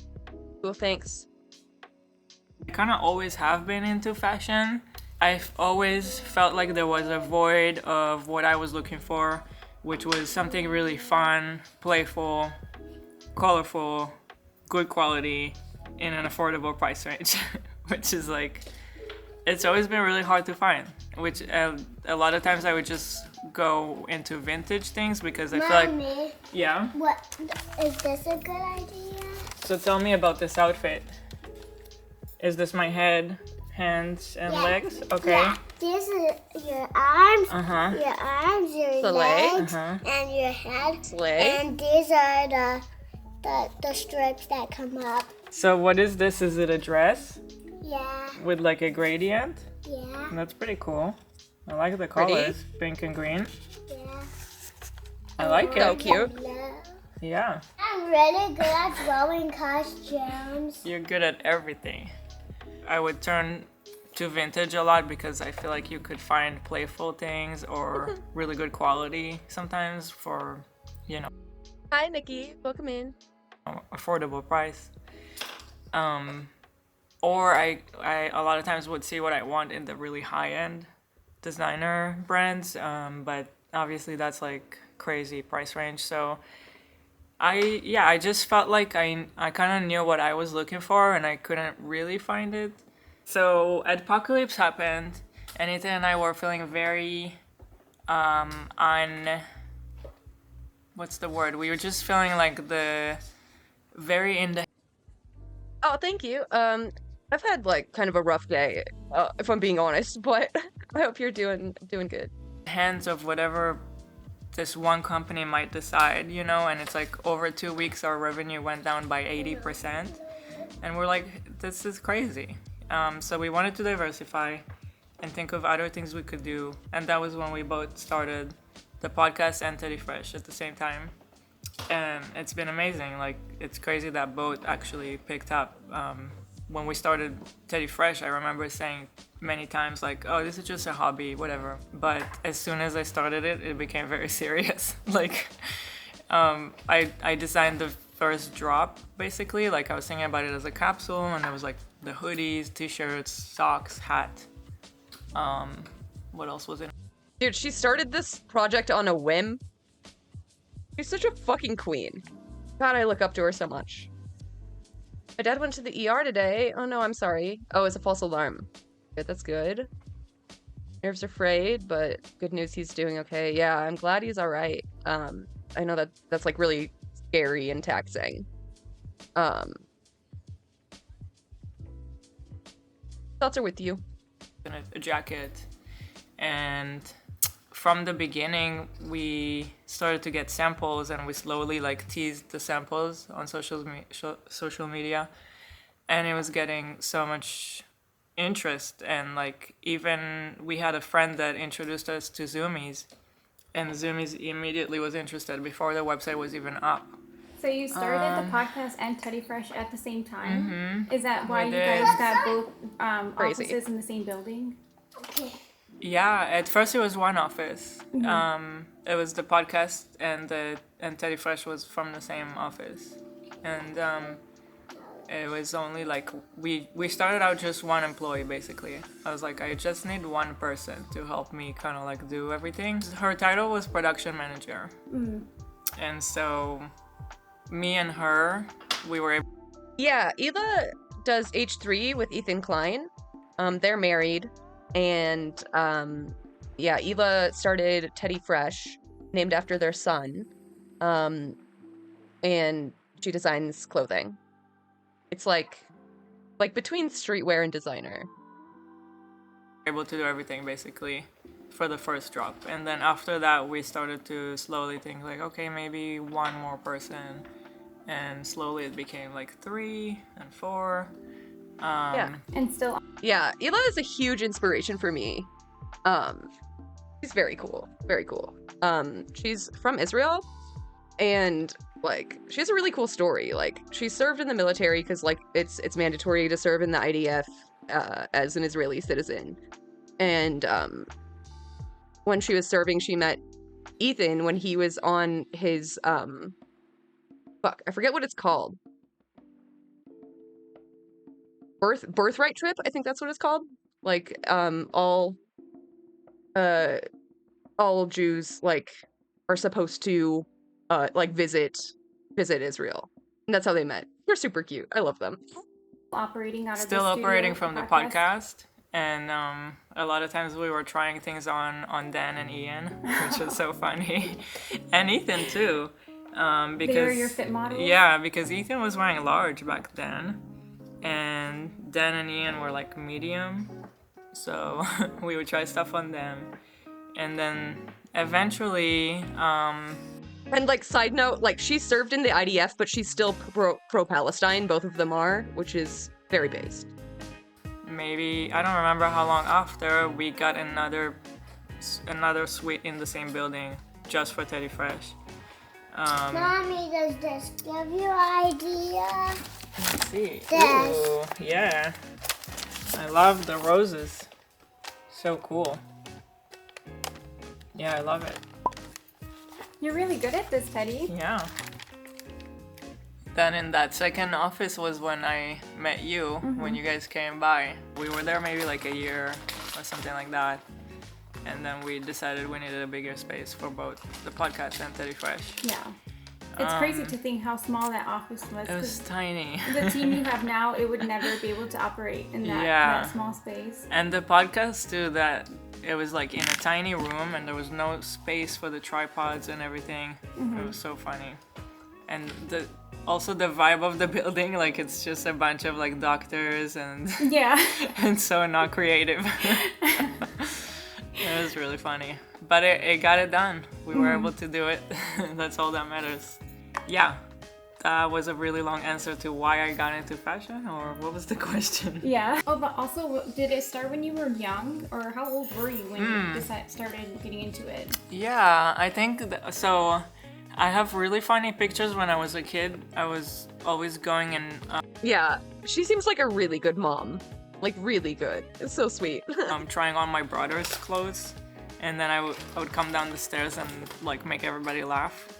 I think my mom can probably find some pictures of me, but that's very early. But I would say like around when I was sort of like a teenager, I think, my favorite thing was to just go shopping with my mom, and she was always like, I get paid on the 15th, so we have to wait until the 15th, and then you can have like this much that I will be able to spend, you know, on your clothes. So I was always very strategic, and I had to wait until the 15th. Never forget that. And my problem was that I always liked the nice stuff and not the cheap stuff. like I would get like one thing in a month, like a pair of jeans or something. Was your sister into clothes like you No. were? So it was kind of like me and my mom. It was our thing. We loved going shopping together. I always kind of worked too to allow myself to buy what I want.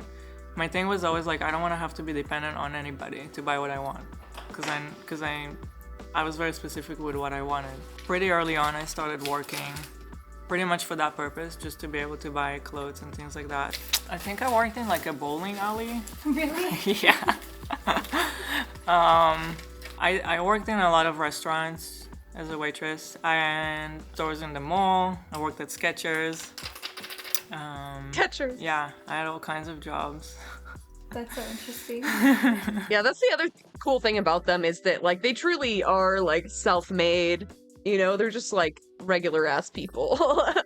Like there's a picture of them from when they met, and they're just like in the grossest fucking room. I think like essentially like Ethan's dorm room. It was so like small and nasty. So it's cool to see them like really being successful. My biggest thing was like I wanted nice pairs of jeans. That was my first like, oh, I'm gonna save up to buy like a $100 pair of jeans. What else? I was also trading a lot with like thrift stores. Like I would buy stuff and sometimes bring stuff and be like, can I get a store credit for that? And then I'll get something for the store credit. I was a hustler. It sounds like it. Yeah. So when Ethan and I started our YouTube channel and in the very early days, like I don't know, we barely had maybe even like 1,000 subscribers, I'm not sure, but people slowly wanted to buy things, and I was so excited because I was able to finally like do something for us for fun and get paid for that instead of like working as a server. So I started making like goodie bags with stickers, and like I actually cut the stickers myself.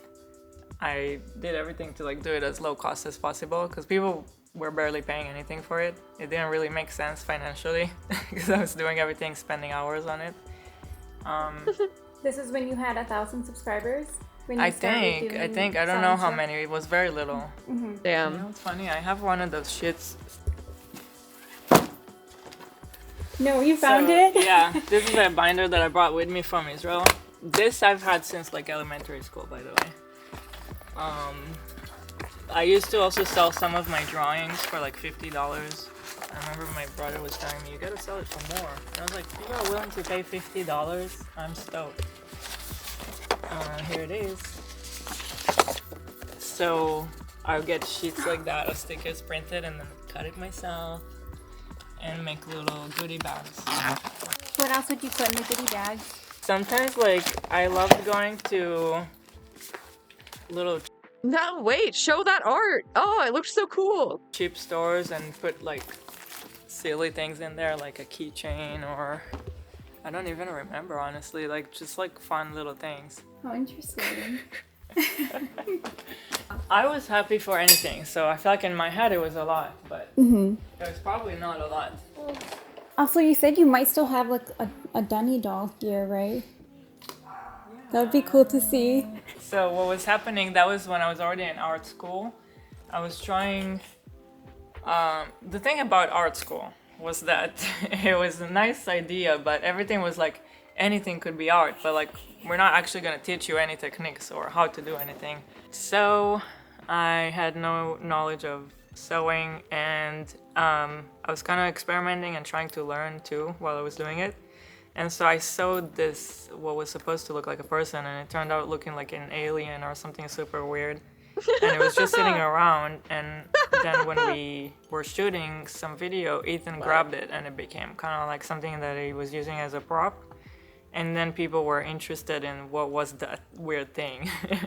So we were kind of slowly like, it became sort of like a meme, you know, how Ethan can meme-mize. I don't know what's the word, but he's good at turning something into a whole thing.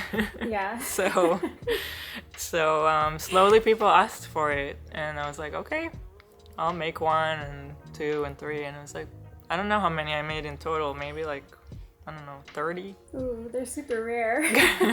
How long did it take you to make one? A lot, and that was another thing, like it made no sense. Financially, I was charging I think $40 for one. Oh wow. Oh my gosh. But I was stoked. And shipping was expensive too. Like the whole thing didn't make any financial sense. But as long as we were making money from like something creative and fun, we were so happy. Are you taking a picture? No, I'm recording. Oh, a video? Really? Nice. All right, that answer was way too long. We only did one question, so let me try to do short answers. Okay. What are some of your favorite brands and designers these days? That is such a tough question. Wait, I'm trying to look for a picture of this thing. I don't know what she's talking about.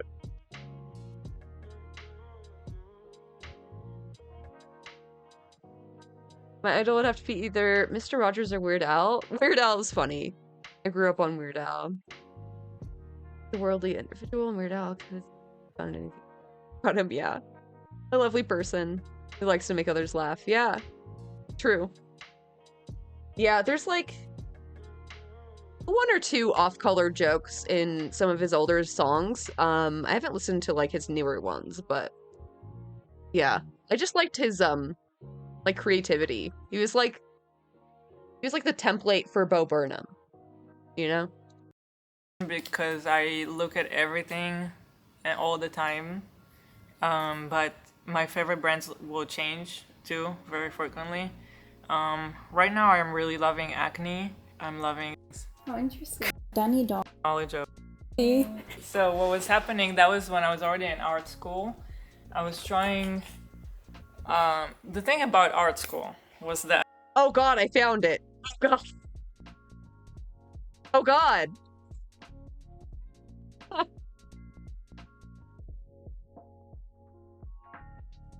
What is this? Ah!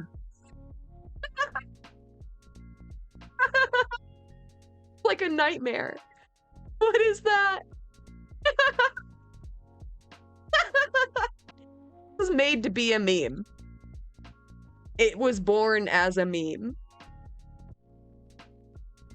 Yeah, I'm loving the Ela vlogs. It's so funny.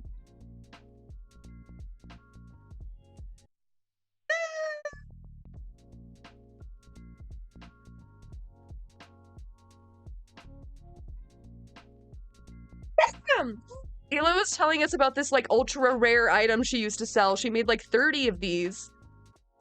Whatever the fuck that is. It was like one of her art projects. I'll just run it back. It's only like 3 minutes, but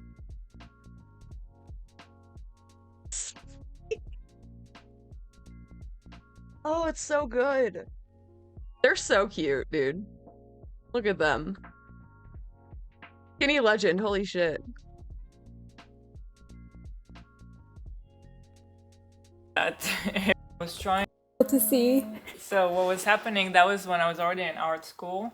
I was trying, the thing about art school was that it was a nice idea, but everything was like, anything could be art, but like, we're not actually gonna teach you any techniques or how to do anything. So I had no knowledge of sewing, and I was kind of experimenting and trying to learn too while I was doing it. And so I sewed this, what was supposed to look like a person, and it turned out looking like an alien or something super weird. And it was just sitting around, and then when we were shooting some video, Ethan grabbed it, and it became kind of like something that he was using as a prop. And then people were interested in what was that weird thing. So we were kind of slowly like, it became sort of like a meme, you know, how Ethan can meme-mize. I don't know what's the word, but he's good at the memening, the memification, turning something into a whole thing.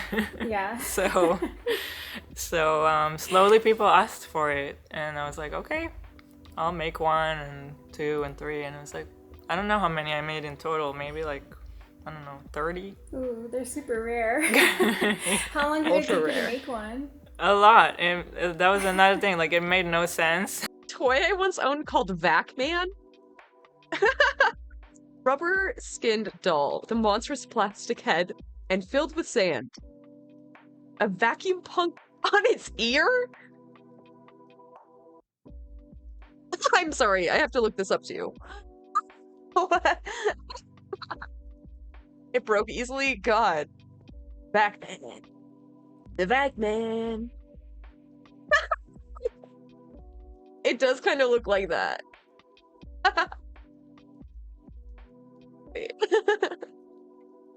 Oh, that's good. I want to see a video of this.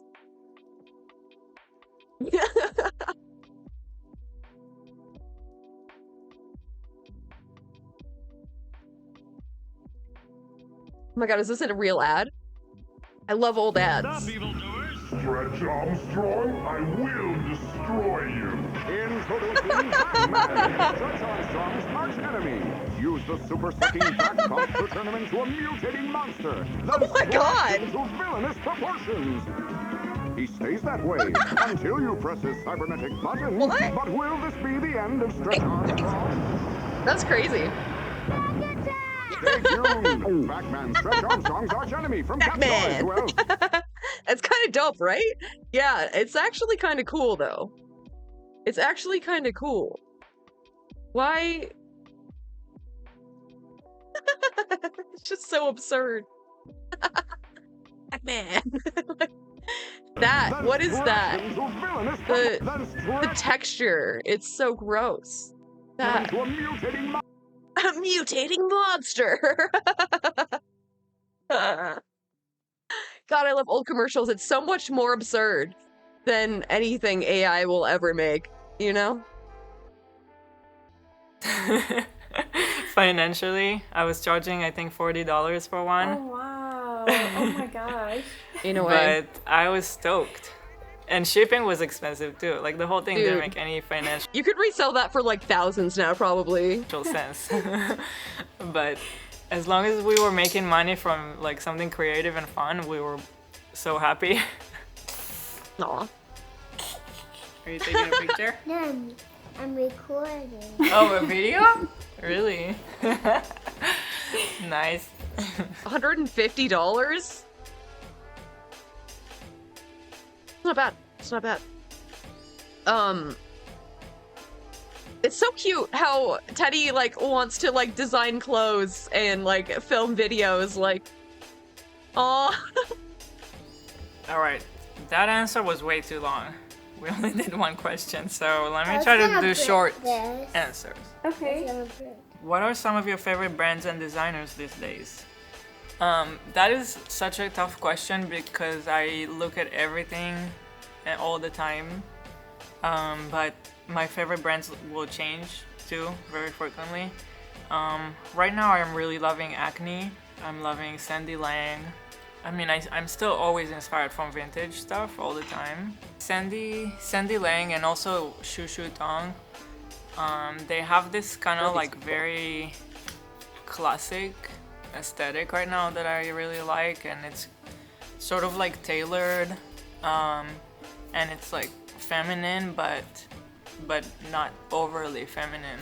So I think there's something there that I really identify with. Acne, I really like their approach to like materials and color. It's really nice quality. It's good for me. It's very inspiring. They're way above like the Teddy Fresh price range. They're like, you know, like a shirt would cost $300 or something like that. But I like looking up to other brands for inspiration and like just admiring basically what they do. I would say these are the ones that like immediately come to my head as like right now. Because if you ask me next week, it might change. And then what are your plans for the future as a designer? Do you have any aspirations or endeavors beyond Teddy Fresh? I wonder if Teddy Fresh fully satisfies your creative process or if you envision exploring other outlets in the future. Right now, I do feel very satisfied, like having to work on Teddy Fresh. It's always challenging. There's always something. I mean, she's also modeling now. She's like doing like full-on fashion shoots on her Instagram. They're so cool. And I feel like we still haven't reached like the Godzilla drop and Marvel drop? No. I like kind of stopped looking at their drops because I'm so sad I can't buy anything, but that sounds cool. the full potential. It always feels to me like we just started, basically. I mean, we haven't really fully gotten to think about global reach. Right now it's always like just people buying from our website, and having to buy from outside of the US is very expensive, and they have to think about duties and things like that. So it's like Teddy Fresh is not only me as a designer, it's also like the whole business. And so I get to wear many hats, and it's always so challenging, and I'm learning pretty much every day. I'm learning something, so I do love the challenge. We've have been trying for like a year already. We just haven't found like the right people, but I've been wanting to do more upcycling. We have a lot of samples around the office, and I want to take them and like rework them into something new and like make. They leave all the out of stock stuff up. Yeah. And it sells out so fast. Yeah. Yeah, I wonder how much of that is like planned, you know, like artificial scarcity. You know, they probably could produce more, you know, and like meet more of the demand, but a lot of that like momentum is about selling out really fast. It's like Supreme drops were like 10 years ago, you know. Weren't they gonna make like a permanent part of their collection though? It's like gonna stay there? One of one basically, and sell them on the website.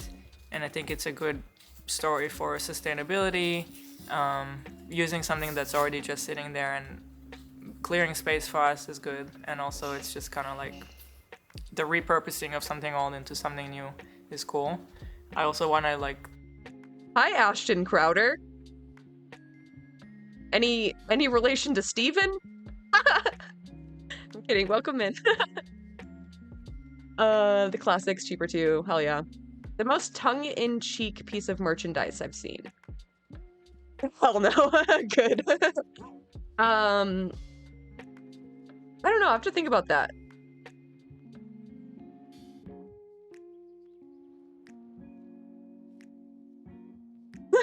I am loud though.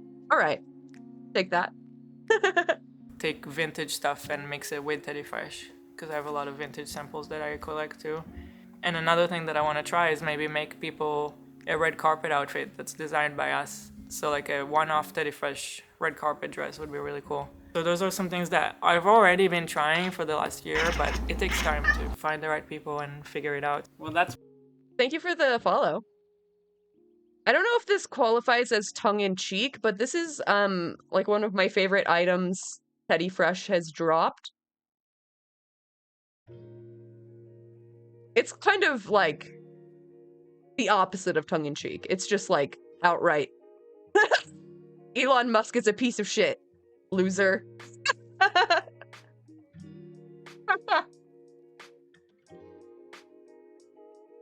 This is an Ethan Klein original.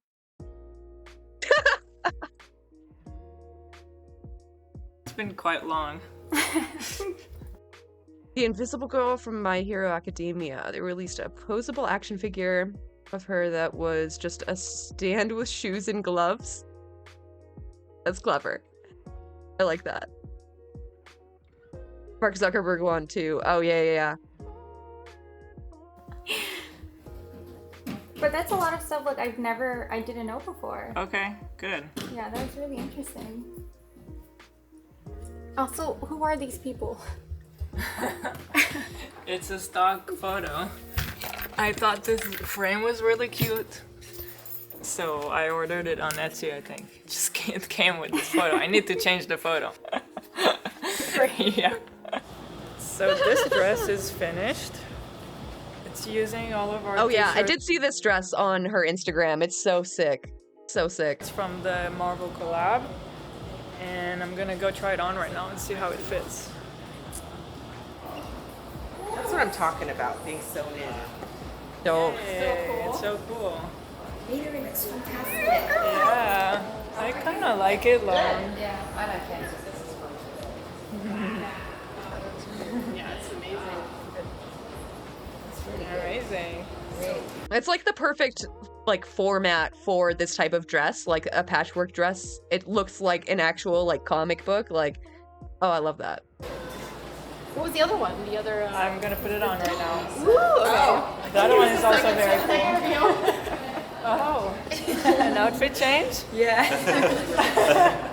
Second look. Yeah. I love this. So we're thinking this for Friday? So I sick. think so. I think that's the final decision.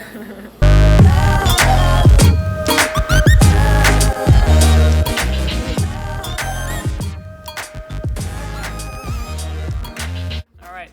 So My God. I wonder if she did her own makeup or if she had an artist, because, oh, it's so perfect. Perfect fucking eye look. I love everything. Everyone in the office is dripped out as fuck, yeah. Truly, truly. All right. So I have an idea for a segment to do every time. Hila's shout out corner, where I give a different person a shout out every time. So this time I would like to give a shout out to the Kichi Cactus. She's a fan and she makes this really cute earrings. She sent me these and they are so cute. And Teddy has been eyeing the candy, so here you go, Teddy. Plant-based gummies.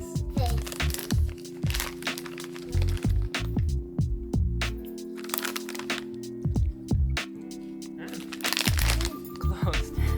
Wait. Aren't most gummies plant-based? Oh, wait, no, because they have gelatin. True. Okay. What do we think? So cute. Very Do cute. you like it, Teddy? Yeah. Very cool.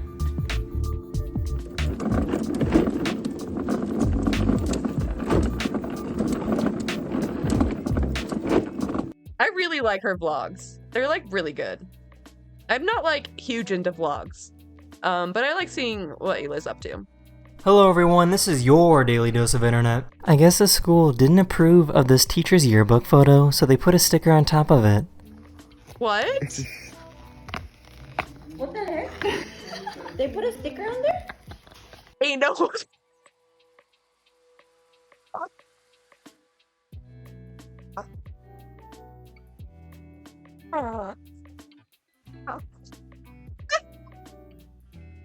Oh God, why?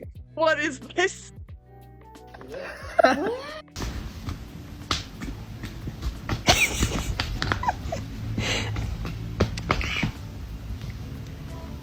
That's some good looking ice cream. It'd be a shame if someone were to split some skulls with it. These are some of the falls a professional stuntman will practice for a movie.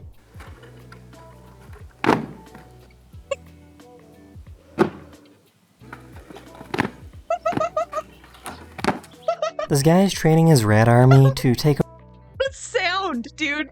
Thump. A fucking thump. Dedication you have to go into this fall with. I remember when I was a goalie playing soccer, I had to learn how to not be afraid to fall. Like how to catch yourself, right? But this you don't even get to catch yourself, you have to face plant. How do they do it? Split some skulls with it. These are some of the falls a professional stuntman will practice for a movie. How? How is he just not concussed?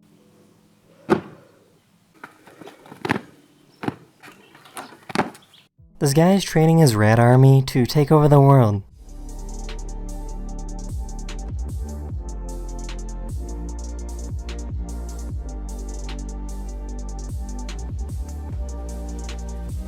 Yeah, it is. Holy shit! Dude, he deadass trained the rats. How? God, look how smart I am. This poor kid was getting chased by this terrifying dog. Sorry.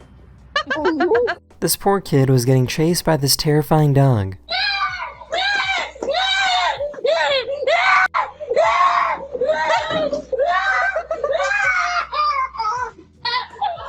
This guy was trying to sell his bike when he realized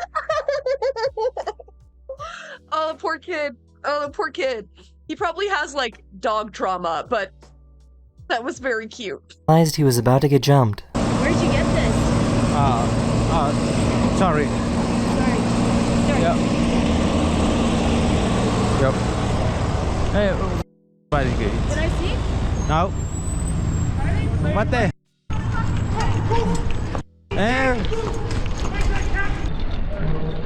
Oh, fuck. Les dije.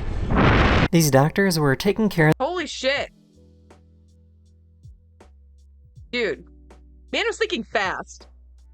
Shit. this lion when the lion suddenly woke up from being sedated.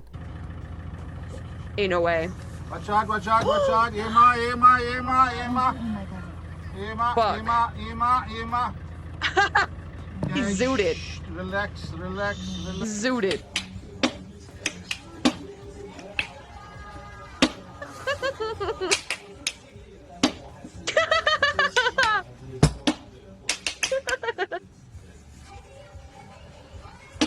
This little guy is an insurance scammer and pretended that he got hurt in an accident. Ain't no way. Oh, What the fuck is this? What is that?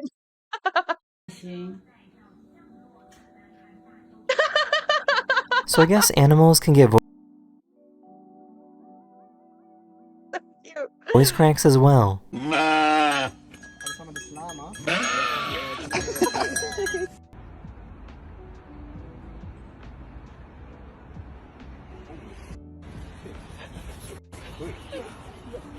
This dog started crying because he lost his tooth.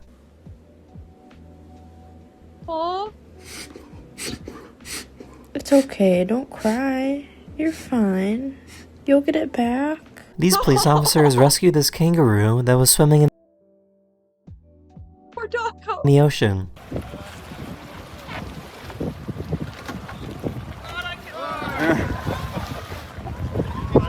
If your clothes are made of unnatural materials like polyester, they're going to be dirtier than clothes made of natural materials. You can see how the oil is attracted to this fabric made of polyester. And with this fabric made of cotton, the oil slides right off. Damn. Oh. This feels illegal to know. I just learned that you can open bananas like a glue stick.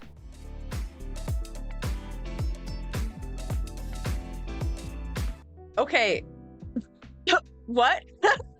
Just because you can doesn't mean you should. That is the end of this video. We hope you enjoyed, and I'll see you guys again very, very soon. Later. Trick question. What do you get when the biggest artist in the world teams up with the creator of one of HBO's most popular shows to produce a TV series about music? The answer is a 26% rating, multiple behind the scenes controversies, and a first episode that was so bad, I want my 54 minutes back.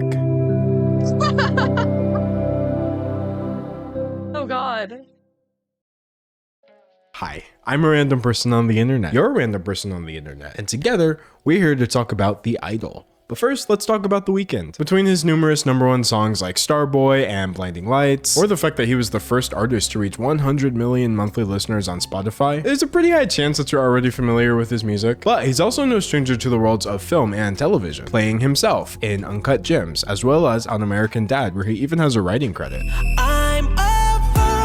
I'm a fan of some of his work myself, and I've talked about this a couple times throughout the years. Now, the other key figure in today's video is a person named Sam Levinson. And even if you don't recognize the name, you may have heard of his hugely popular HBO series Euphoria starring Zendaya. So you'd think that a TV series produced by Sam Levinson, starring The Weeknd and centered around the dark side of the music industry would pretty much just be a recipe for success. But instead, it just turned into problem after problem all before the first episode was ever released. Between a Rolling Stone expose alleging a toxic production environment, a pre-release screening at a super exclusive film festival that was immediately followed by a slew of negative reviews from critics who attended said film festival, claiming that the show was twisted and awful, The Idol became 2023's most talked about show, and it wasn't even out. Every song sounds the same? Yeah. Yeah, you kinda right. You kinda right. There's quite a few artists like that though, and like, I like The Weeknd. He's alright. I think his performance is better than the actual like content of the songs. I like his performance art, how he like goes all in on a bit. But yeah, it does sound a lot the same. It does. Gonna lurk a bit and go to sleep. All right, sleep well. Thanks for stopping by. Yeah, ask away. Yeah, so you can imagine that when episode 1 finally premiered last week, I was all too excited to watch it. But in retrospect, I don't think I should have been very excited at all. So first we'll look at the behind the scenes controversy to see what people were saying, then we'll look at the show itself to see if it holds up to the claims. I'll tell you up front, it's not a black and white situation, but the one part that I do think everyone has right is this show is not very good. So about 2 years ago, The Weeknd announced The Idol with Sam Levinson as co-producer. Just a few months later, the pair had found their lead actress, one Lily Rose Depp, which is pretty huge. Lily Rose had been in movies and modeling gigs before this, but she usually keeps things pretty low-key, despite the fact that she's the daughter of one of Hollywood's most well-known actors, Johnny Depp. Just 2 months after that, The Idol was officially greenlit by HBO, and Ooh, a superpower. What would I like to have?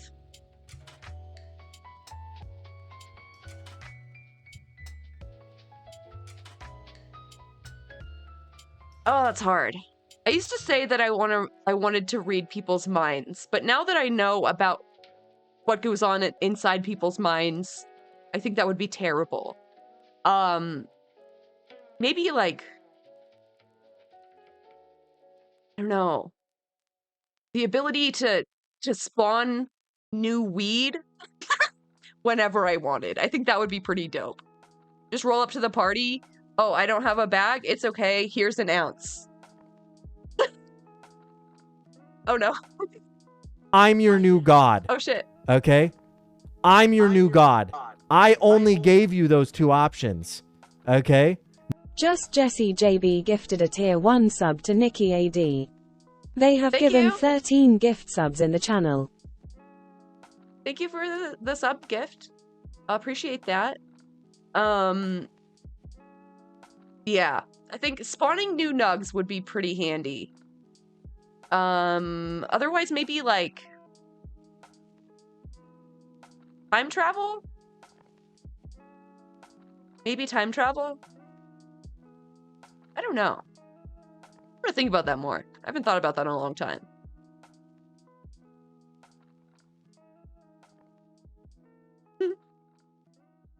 The cast was expanded with more notable names, as well as a director, Amy Seimetz, who is slated to direct all 6 episodes. Honestly, The Idol was off to a pretty good start. There were talented people all around, and things were coming together rather rapidly, but it turns out things were about to start falling apart even faster. All of a sudden, Amy Seimetz was no longer slated to direct any episodes, as she was off the project entirely. Reports followed that the show was undergoing massive creative changes and reshoots, with sources claiming that The Weeknd said the show was leaning too much into a quote-unquote female perspective. Now, those sources weren't listed, so I'm not sure where or if The Weeknd actually said this, but the result was the same either way. The Idol was now being directed by a man who, interestingly, Fuck around and break the universe with time travel. Yeah, I would do some like Doctor Who type shit. turned out to be Sam Levinson himself. Now, changing directors midway through production is definitely not common, but it's also not unheard of, and it doesn't mean that a project is going to turn out bad. But as it turns out, this was just the beginning of the bad news. Out of nowhere, Rolling Stone drops a lengthy expose claiming that the show had gone, quote, wildly, disgustingly off the rails. Thank you for the follow. They talked to 13 anonymous sources who said things such as, it went from satire to the thing it was satirizing. Multiple sources claimed that Levinson made the female lead less strong, changing the script into a degrading love story. It's worth noting that some sources said the production was a relatively positive experience under both Amy and Sam. However, others claim that it was a disorganized and toxic working environment. Oh, yeah, I just said either the ability to, manifest new weed out of thin air, or maybe time travel. Yeah, I think that would be cool.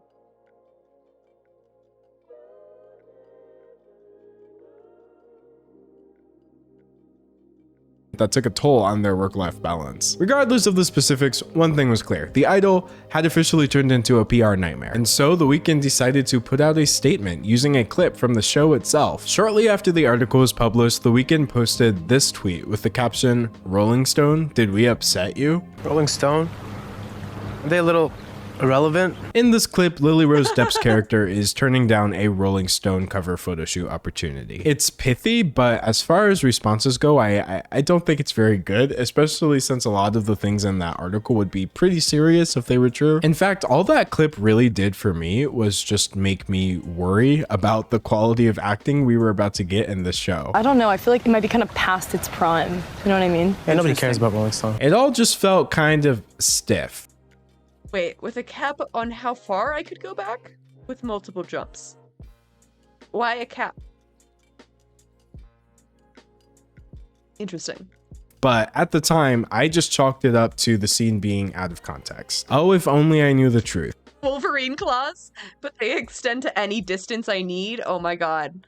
Oh yeah, like fucking Elastigirl or whatever the fuck her name was. Elastawoman? Elastichick. You know the one, but with claws. That would be pretty cool. Anyway, I think even The Weeknd realized that this wasn't that great of a response, because he went on to clarify his positions in a later interview. He denied the article's implications and chalked the changes up to difficulties with Amy Seimetz's schedule. And that's pretty much where things stayed at the time. Now, this string of back-to-back bad news finally slowed down, and it was time for some positive updates once again. It was announced a couple months later that Jennie Kim had joined the show. This was another big win for the idol, as Jennie is part of the most highly successful K-pop girl group, Blackpink, which was sure to draw some additional viewers. Now fast forward to this year. The chaos had greatly died down, the show was finally nearing completion despite its many setbacks, and in fact the show was so together that The Weeknd and Sam Levinson were able to screen the first 2 episodes at the prestigious Cannes Film. That's so wholesome, Nikki. I like how even when you're considering a hypothetical superpower, you're still like thinking about the paradoxes. Wholesome as fuck. 5 to 30, yeah. Yeah, that would probably be best. Film Festival in France 2 weeks before their official release on HBO. Now, the Cannes Film Festival is a very exclusive event, meaning only critics and other people with invitations would be able to see the series early. And after the screening, Sam Levinson and the cast held a press conference where they addressed a lot of the controversy. We're making a show that is... So like the button on H3, and just a quick reset, yeah, just delete a little bit of reality when you need to. Yeah. I'm thinking about it more like maybe like shape-shifting. If you could just like become any other person. If I could just like be Elon Musk for 10 minutes. You know? Go buy a few yachts and change back. Become Heidi Klum. Like, I don't know. I think it could be useful. And also, super strength would be hella cool. I hate being weak, so being super strong would be dope. Provocative. When my wife read me the article, I looked at her and I just said, I think we're about to have the biggest show of the summer. In addition to bragging about how provocative and buzzy the show was, Sam also went on to categorically deny the allegations in the Rolling Stone expose. In terms of, you know, the specifics of what was in it, it just felt completely foreign to me. Then everybody threw a big stylish after party to celebrate the idol's successful Good night. Thanks for stopping by. festival screening, and it almost seemed like everybody was about to live happily ever after. Except for the part where this screening was not successful at all, because the moment the critics left, they started writing their reviews for the 2 episodes they had seen, and these reviews were not very pretty. Some of them criticized the show's lack of substance. The idol lacks the self-awareness to be much of anything, really. It's the extension of a music star's misplaced self-belief of his potential movie star credentials. Others said that the episodes were just an excuse to degrade the female lead character. The idol only pretends to expose exploitation while actually reveling in it. The harshest ones of all basically just made the show sound unwatchable. Nasty, brutish, feels much longer than it is, and way worse than you'd have anticipated. At this point, we were less than 2 weeks away from the official release date on HBO Max, and any hope of a smooth launch had pretty much just been destroyed by every single critic who watched it. I think it's safe to say that in every sense of the word, the rollout of the idol was just a complete disaster. I do have questions for the 25% who thought it was good. Wait, is that how it works? Something like that, right? Like who voted in a positive way? I don't have questions for you. I haven't seen it, but yeah, I've heard that it is very much like torture porn. But those 2 weeks passed pretty quickly, and before I knew it, there the show was, just waiting for me to see if it was as much of a disaster as it was behind the scenes. So, without further ado, now that you have the full picture of what went wrong with this show, aka Couldn't finish the second ep? Oh god. literally everything, I say it's time that we give it a watch. So we start off with a close-up shot of our main character, Jocelyn. Yeah. From what I've heard, they like just handled everything very poorly. And that sucks. And it, especially because like, I'm sure Lily Rose Depp has been through enough. So that sucks. Okay, all set. She's in the middle of a photo shoot in which the photographer has her go through a range of emotions for the camera, but it winds up being unintentionally funny because Lily Rose Depp doesn't really move her eyebrows during this scene, so a lot of her expressions just look weirdly similar. But she can cry on command though, so as far as I'm concerned, Jocelyn is not to be trusted. I definitely get the point of this scene. It's obviously to show off Jocelyn's range and all of that, but I'm gonna be honest, all too much Botox. It really did was make me think of that one TikTok trend where girls were flexing how good they were at fake crying. Terrifying. Anyway, for some reason. Yo, what? I'm sorry, what? I didn't see that. That's kind of fucked, dude. That's kind of fucked. All it really did was make me think of that one TikTok trend where girls were flexing how good they were at fake crying. Terrifying. Anyway, for some reason, this photo what the fuck? shoot scene lasted a full 2.5 minutes of just sort of sitting there and looking pretty, literally. Then we finally get the title card. Ow, my ears. So we've moved on from the photo shoot, and then the next scene, Jocelyn wakes up topless, which I obviously cannot show you. But then she throws on a robe, goes outside to smoke a quick cigarette, and what is honestly a pretty cool looking shot. Then she smokes another cigarette, question mark, while we get introduced to her team, who I immediately disliked. You people are so out of touch. Oh, here we go. You people. You college-educated internet people. Okay, yeah. As a college-educated internet person myself, I'm sure this is not going to be painful to listen to at all. So they're having an argument over whether or not Jocelyn should be wearing a hospital wristband as part of her photo shoot outfit. A hospital wristband. Mental illness is sexy. No, it's not. The lady, her name is Nikki, goes on to explain how hot girls are not going to get with you if you're out of their league unless they're severely mentally ill, which is definitely one of the opinions of all time. And that right there. Jesus fucking Christ. Holy misogyny, dude. Yikes. It's a big yikes. I hate this fucking narrative, like, oh, don't put your dick in crazy, haha, like, I don't...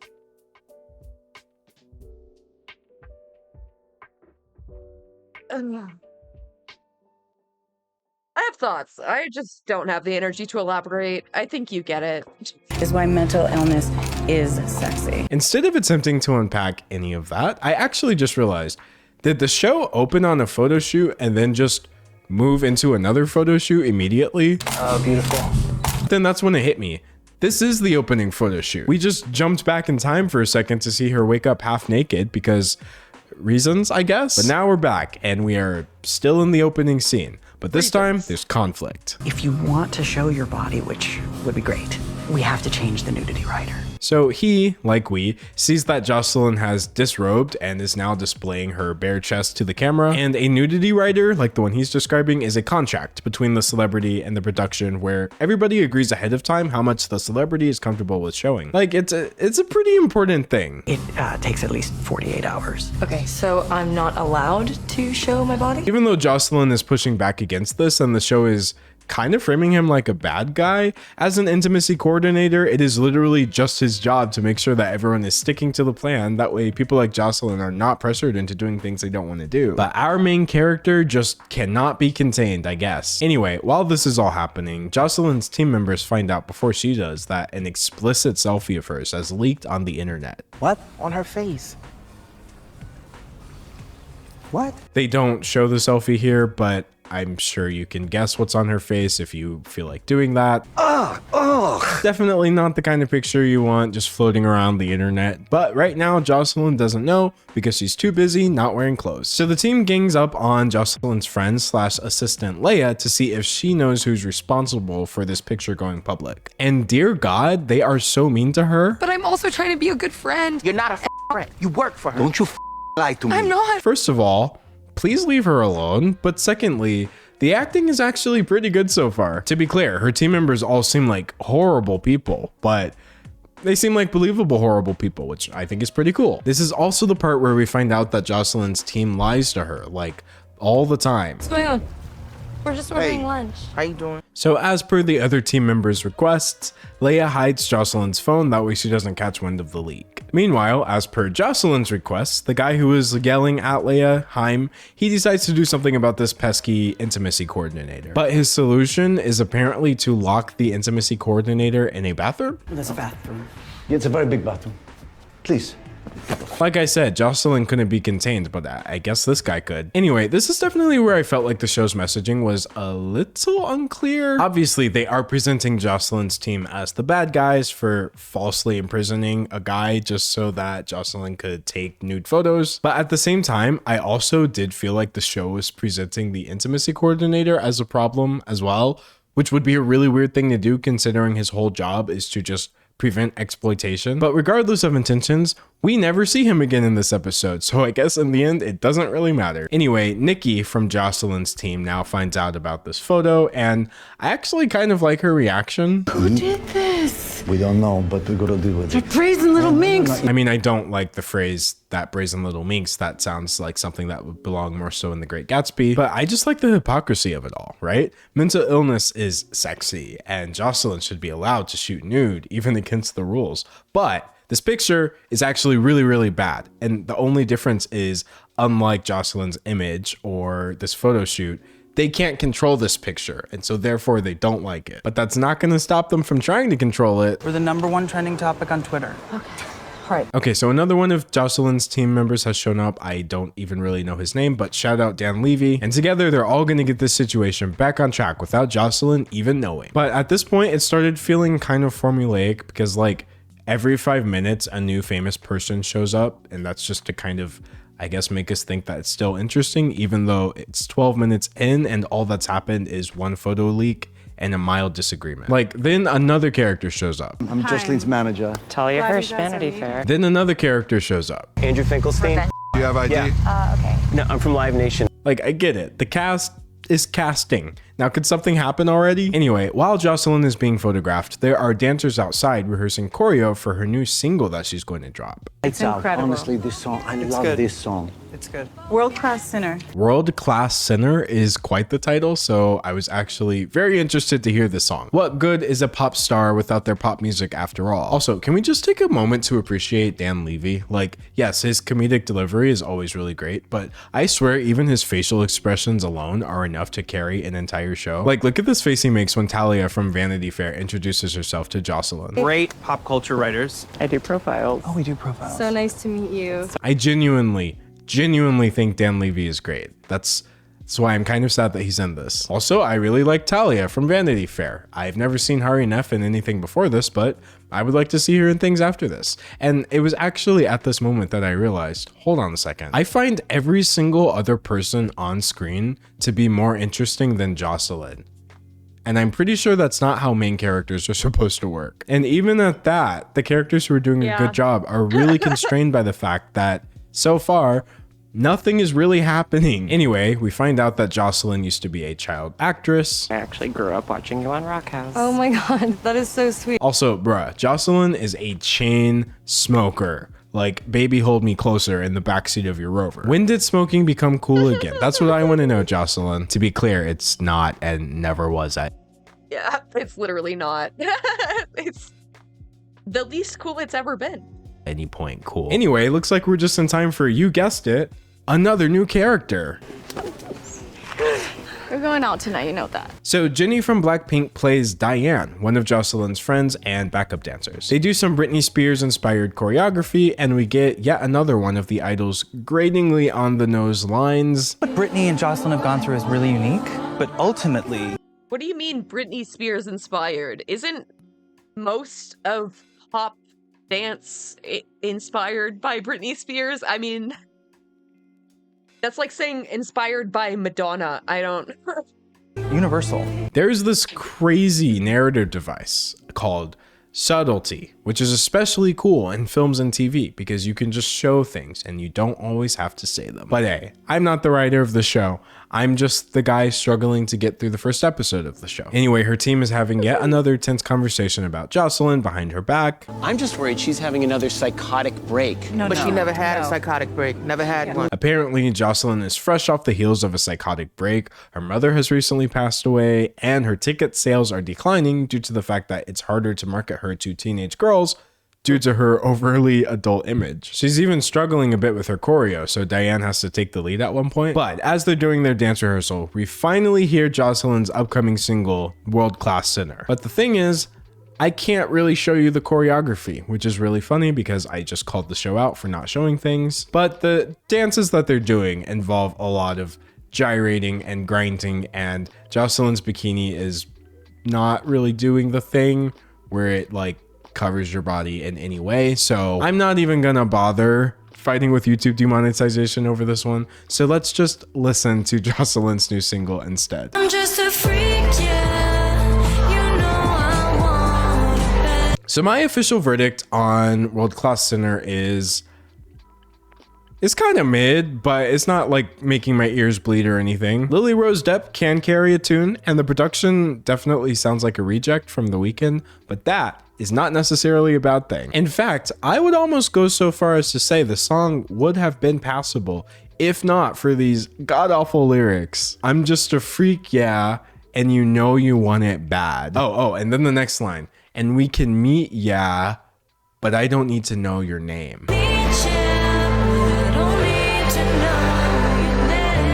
Honestly, it sounds like a TikTok star would sing this. Yes. Like if I asked an AI to write an Addison Rae song, I'm pretty sure that this is exactly what it would do. Anyway, it's a Gabby Hanna song. They just probably ripped it from her. While Jocelyn was practicing, her team finally took control of the narrative that was spinning out of control about this leaked photo, and they've decided to go with the story that it was leaked for revenge. Now that it's no longer a PR nightmare, they decide to let Jocelyn in on the situation, but she like barely cares at all. I mean, I feel like it could be a lot worse. Right? 100%. Right. That for me was probably the best joke in the episode because like her team just acting like they were totally cool with it the whole time, as if they weren't just threatening people over it literally 5 minutes ago. In that moment, the show worked for me. But then at the same time, it also kind of didn't, because for some reason, they felt the need to actually show us, the audience, the picture in question. And I really wish that they hadn't. Not because I'm a prude either. In fact, it's kind of the opposite. From the way everyone was reacting to this image, I thought it was going to be crazy. I thought it was going to be like career-ending levels of insanity, but then we see the picture and it's like, oh, okay. I'm kind of with Jocelyn on this one. I was expecting so much worse, and I didn't even think they were going to show it. I guess that's a tricky thing. Shots fired. Okay, are you telling me Gabby Hanna's music is good? Am I wrong though? Thing about subtlety. Sometimes it's better to tell instead of show. I do want to make one thing really clear though. When I say I thought it would be worse, I'm not saying that it's not bad in the first place. Leaking photos of other people is never okay under any circumstances, especially not for vindictive reasons. I just thought they were overreacting to the contents of said photo. But with this, we are finally done with the opening sequence. But now the episode is halfway over. I kid you not. It took us 24 minutes to get out of this photo shoot / dance rehearsal, in which so little was happening, and yet we are already halfway done. Honestly, as I was watching it, the pacing was just so noticeable and it felt so weird. I literally kept checking the time, like... She got thrown right under the bus. Yeah. Yep. Are we even gonna have time for the weekend to show up? Anyway, if I had to sum up the first half of the episode, I would say that it was slow, but well shot, uneventful, but well acted. Honestly, it was just boring and pretty, I guess. But dear God, does it all go downhill in the second half. So Jocelyn and Diane are decompressing after a hard day's work of dance rehearsals. Jocelyn is, of course, smoking in the sauna, which, to be clear, is indoors. But anyway, Jocelyn's like, oh yeah, didn't you say? Ew. I'm a smoker. I'm smoking right now. And I cannot imagine smoking in a sauna. That sounds like the absolute worst place to smoke. I would rather smoke outside in like -10. Are you kidding? Hey, we should go out later. Where are we going again? But the way they frame it is honestly so scary. What was the name of that club? Like, between that look that Diane just gave and the ominous music in the background, obviously things are about to get a whole lot darker. And in this club, we finally meet The Weeknd's character, Tedros. Right off the bat, this man is corny. Like, You can vape anywhere and it's fine. I mean, most places, yeah, true. True. I probably should. I always had this dream that I would be able to afford enough weed to quit smoking cigarettes by smoking weed, and I just don't think that's in the near future. So, maybe I'll pick up a vape. not the 1,000-yard light skin stare just because you saw a pretty girl at the club. Sin City was a maybe. Absolutely not. Anyway, even though he did see Jocelyn, he waits until she's had a few drinks and then he sort of acts like he's just now seeing her for the first time. Is that Jocelyn? Hold on, is that Jocelyn? So we find out that this is actually Tedros's club, and we also find out that Tedros has absolutely no game whatsoever. I am talking about negative Riz. You're an icon. You're a legend. Oh my God, you're so beautiful. He's like that one video with the guy and the credit cards. Oh my God, beautiful. Please drain me. Please take everything I have. Oh. Anyway, Tedros asks to dance with her and she looks mortified, rightfully so. Can I dance with you? She does not say yes, notably, but then he just slides right over there to dance with her anyway with his rat tail and horrible dance moves. I cannot emphasize strongly enough how weird and uncomfortable this character is. How can anyone not fall in love with you? You don't just want to be blasted on weed all the time. I mean, if it was CBD weed, I definitely could. For sure. And some might argue I do. I do actually. Many people are saying this, that I do want to be blasted on weed all the time.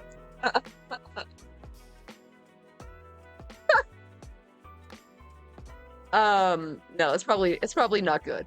Probably not a winning strat.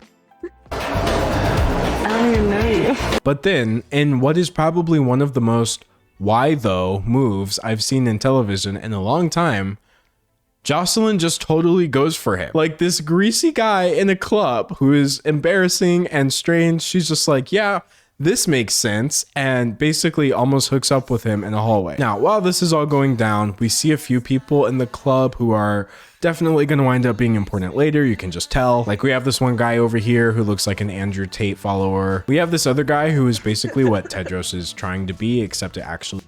We're all just out here trying to function, but you gotta breathe every now and then. Yeah. Yeah, my lungs do hate me a little bit. I can't lie. I cannot lie. But yeah, I don't know, like, every now and then I'll like go a few days without weed, and I do not know how y'all are out here raw dogging reality. I cannot. I cannot. I just start sobbing like halfway through the day. really works because he winds up dancing with Jocelyn's friend Leia. You want to dance? And as for Jocelyn, she and Tedros got interrupted in the hallway, so the conversation has turned to her music. They're discussing her upcoming album, which she does not like. How can you put out something you hate? Well, you obviously don't work in the music industry. Ha, get it? because he's played by The Weeknd. Yeah, I'm gonna be honest with you, this is where the show started losing me. And The Weeknd's acting is just, well, it's not good. Pop music is like the ultimate Trojan horse. Look, I definitely understand that Tedros as a character is supposed. How long have you been smoking weed every day?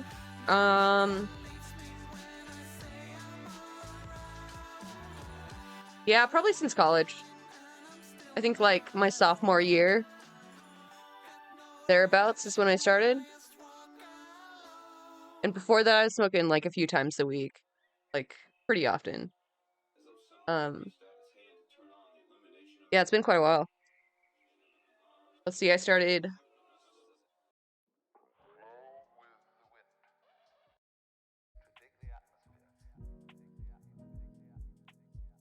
shit, it's been like, yeah, it's 10 years that I've been smoking weed every day. Holy fuck. Yeah, that'll do a number on your old mind, I guess.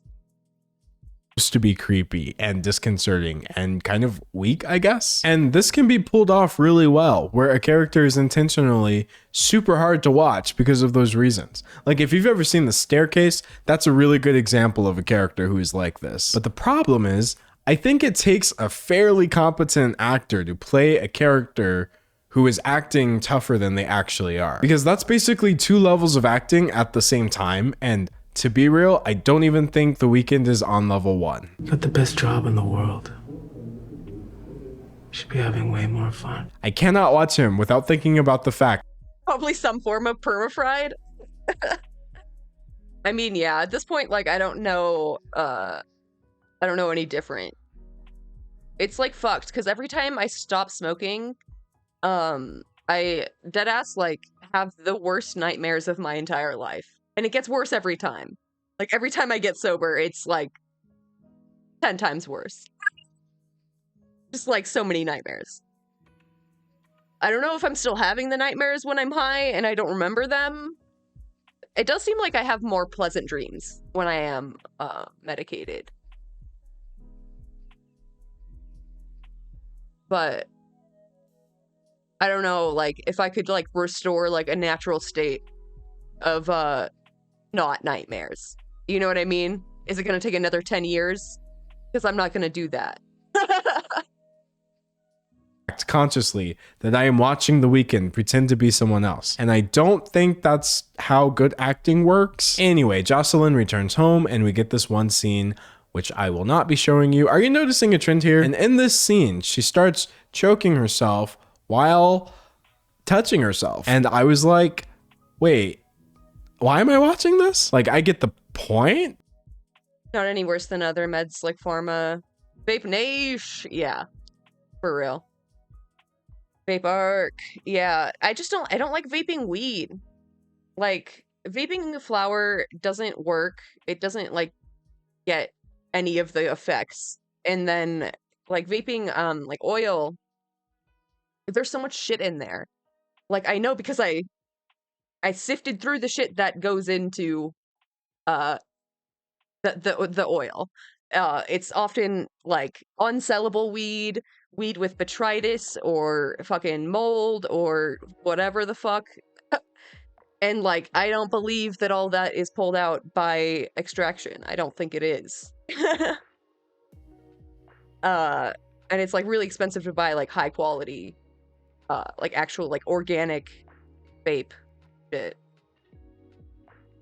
Jocelyn is fantasizing about Tedros, but representing this as an uninterrupted 45-second long scene just felt way out of left field and just left me thinking, okay, well, that happens. Anyway, in our next scene, which I actually can show you, Talia from Vanity Fair is... God damn it, is this the whole first episode? I think I might... I don't know if I want the whole synopsis. It looks terrible. Some kind of standard, it's no worse than what's in SIG. Some of it makes it through, yeah. Sure. Mold would be killing people? Not necessarily. You can survive with mold sickness for a long time. You just get really sick. Like, really sick. there's like mandatory testing, but they'll do like a huge batch. So they'll combine multiple batches to like dilute the contaminants, you know? It wasn't just me. Now that the series was finally public, the reviews started rolling in. Terrible writing / lackluster acting meets great cinematography. There is a compelling story here. The director and producers never seemed to find it and decided to make something so over the top that it felt almost like a satire of itself. I really like this review because it acknowledges that the show is visually stunning. I mean, I think almost anyone would agree, but that, plus the vaguely interesting aspects, were not enough to save it. And that's just what happens when you have style over substance. Even a lot of people who didn't Black mold, live rosin. Literally live.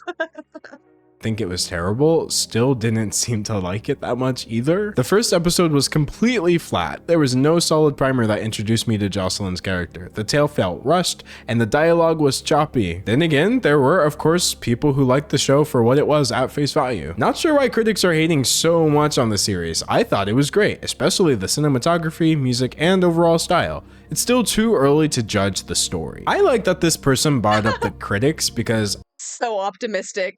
Hey, it might get good. A first episode is trash, but hey, it might get better. I actually had a thought about this.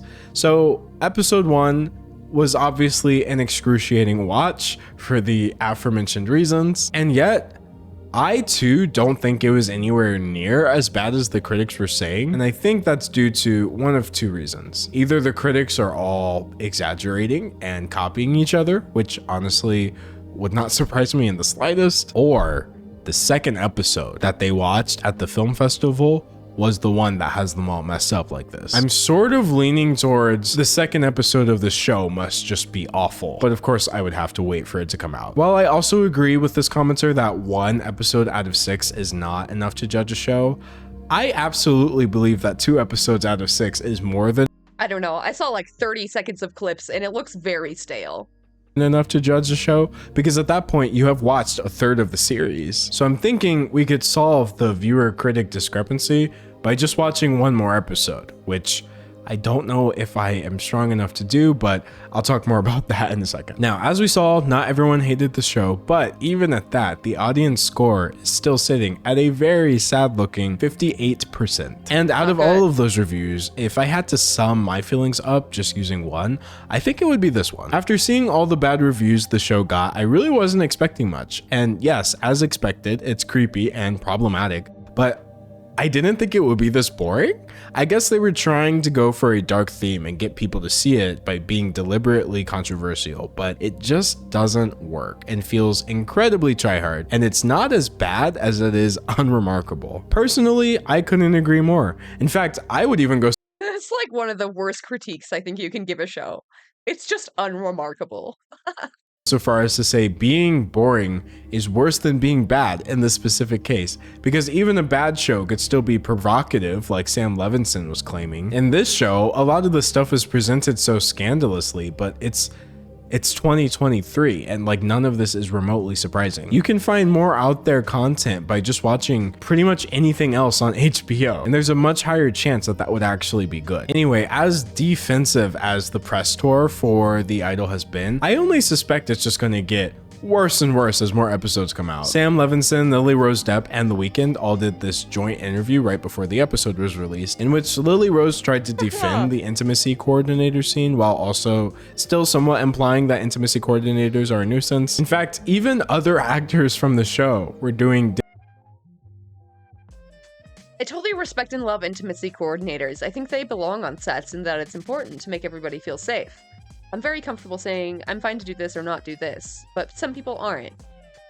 At the same time, you have this nudity writer, it has to be submitted in advance, and it has to be signed by this person and the lawyer. It becomes this very structured legal thing when the purpose is to give freedom and safety to the person who may or may not be doing nudity. You literally can't make a decision about your own body.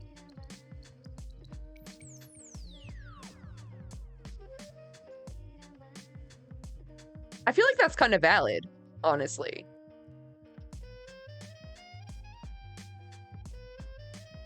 You know, like if you're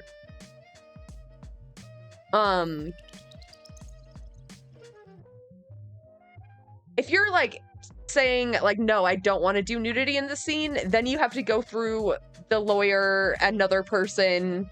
You have to submit it in advance. Like, that's a lot of red tape for what should be a relatively simple process. Intimacy coordinators are a nuisance. In fact, even other actors from the show were doing damage control PR right around the time the show dropped. And if that's not a bad sign, I don't know what is. But yeah, that is season 1, episode 1 of HBO's The Idol by The Weeknd and Sam Levinson. Let me know if you would watch another one of these videos, because I promise you the only way I'm making it through another one of these episodes is if you also allow me to subject you to another one of these episodes. I can't do this by myself. And incidentally, the new episode comes out today, so let me know. But yeah, as always, thank you so much for the support. Thank you so much for watching if you happen to make it this far, and I'm looking forward to seeing you in the next one. Bye. I'm just a freak, yeah. That was such a long stare. You know I want it bad. And we can meet, yeah, but I don't need to know your name. What am I doing with my life? Is it going? I'm already tired. I've been tired. Hey guys, what?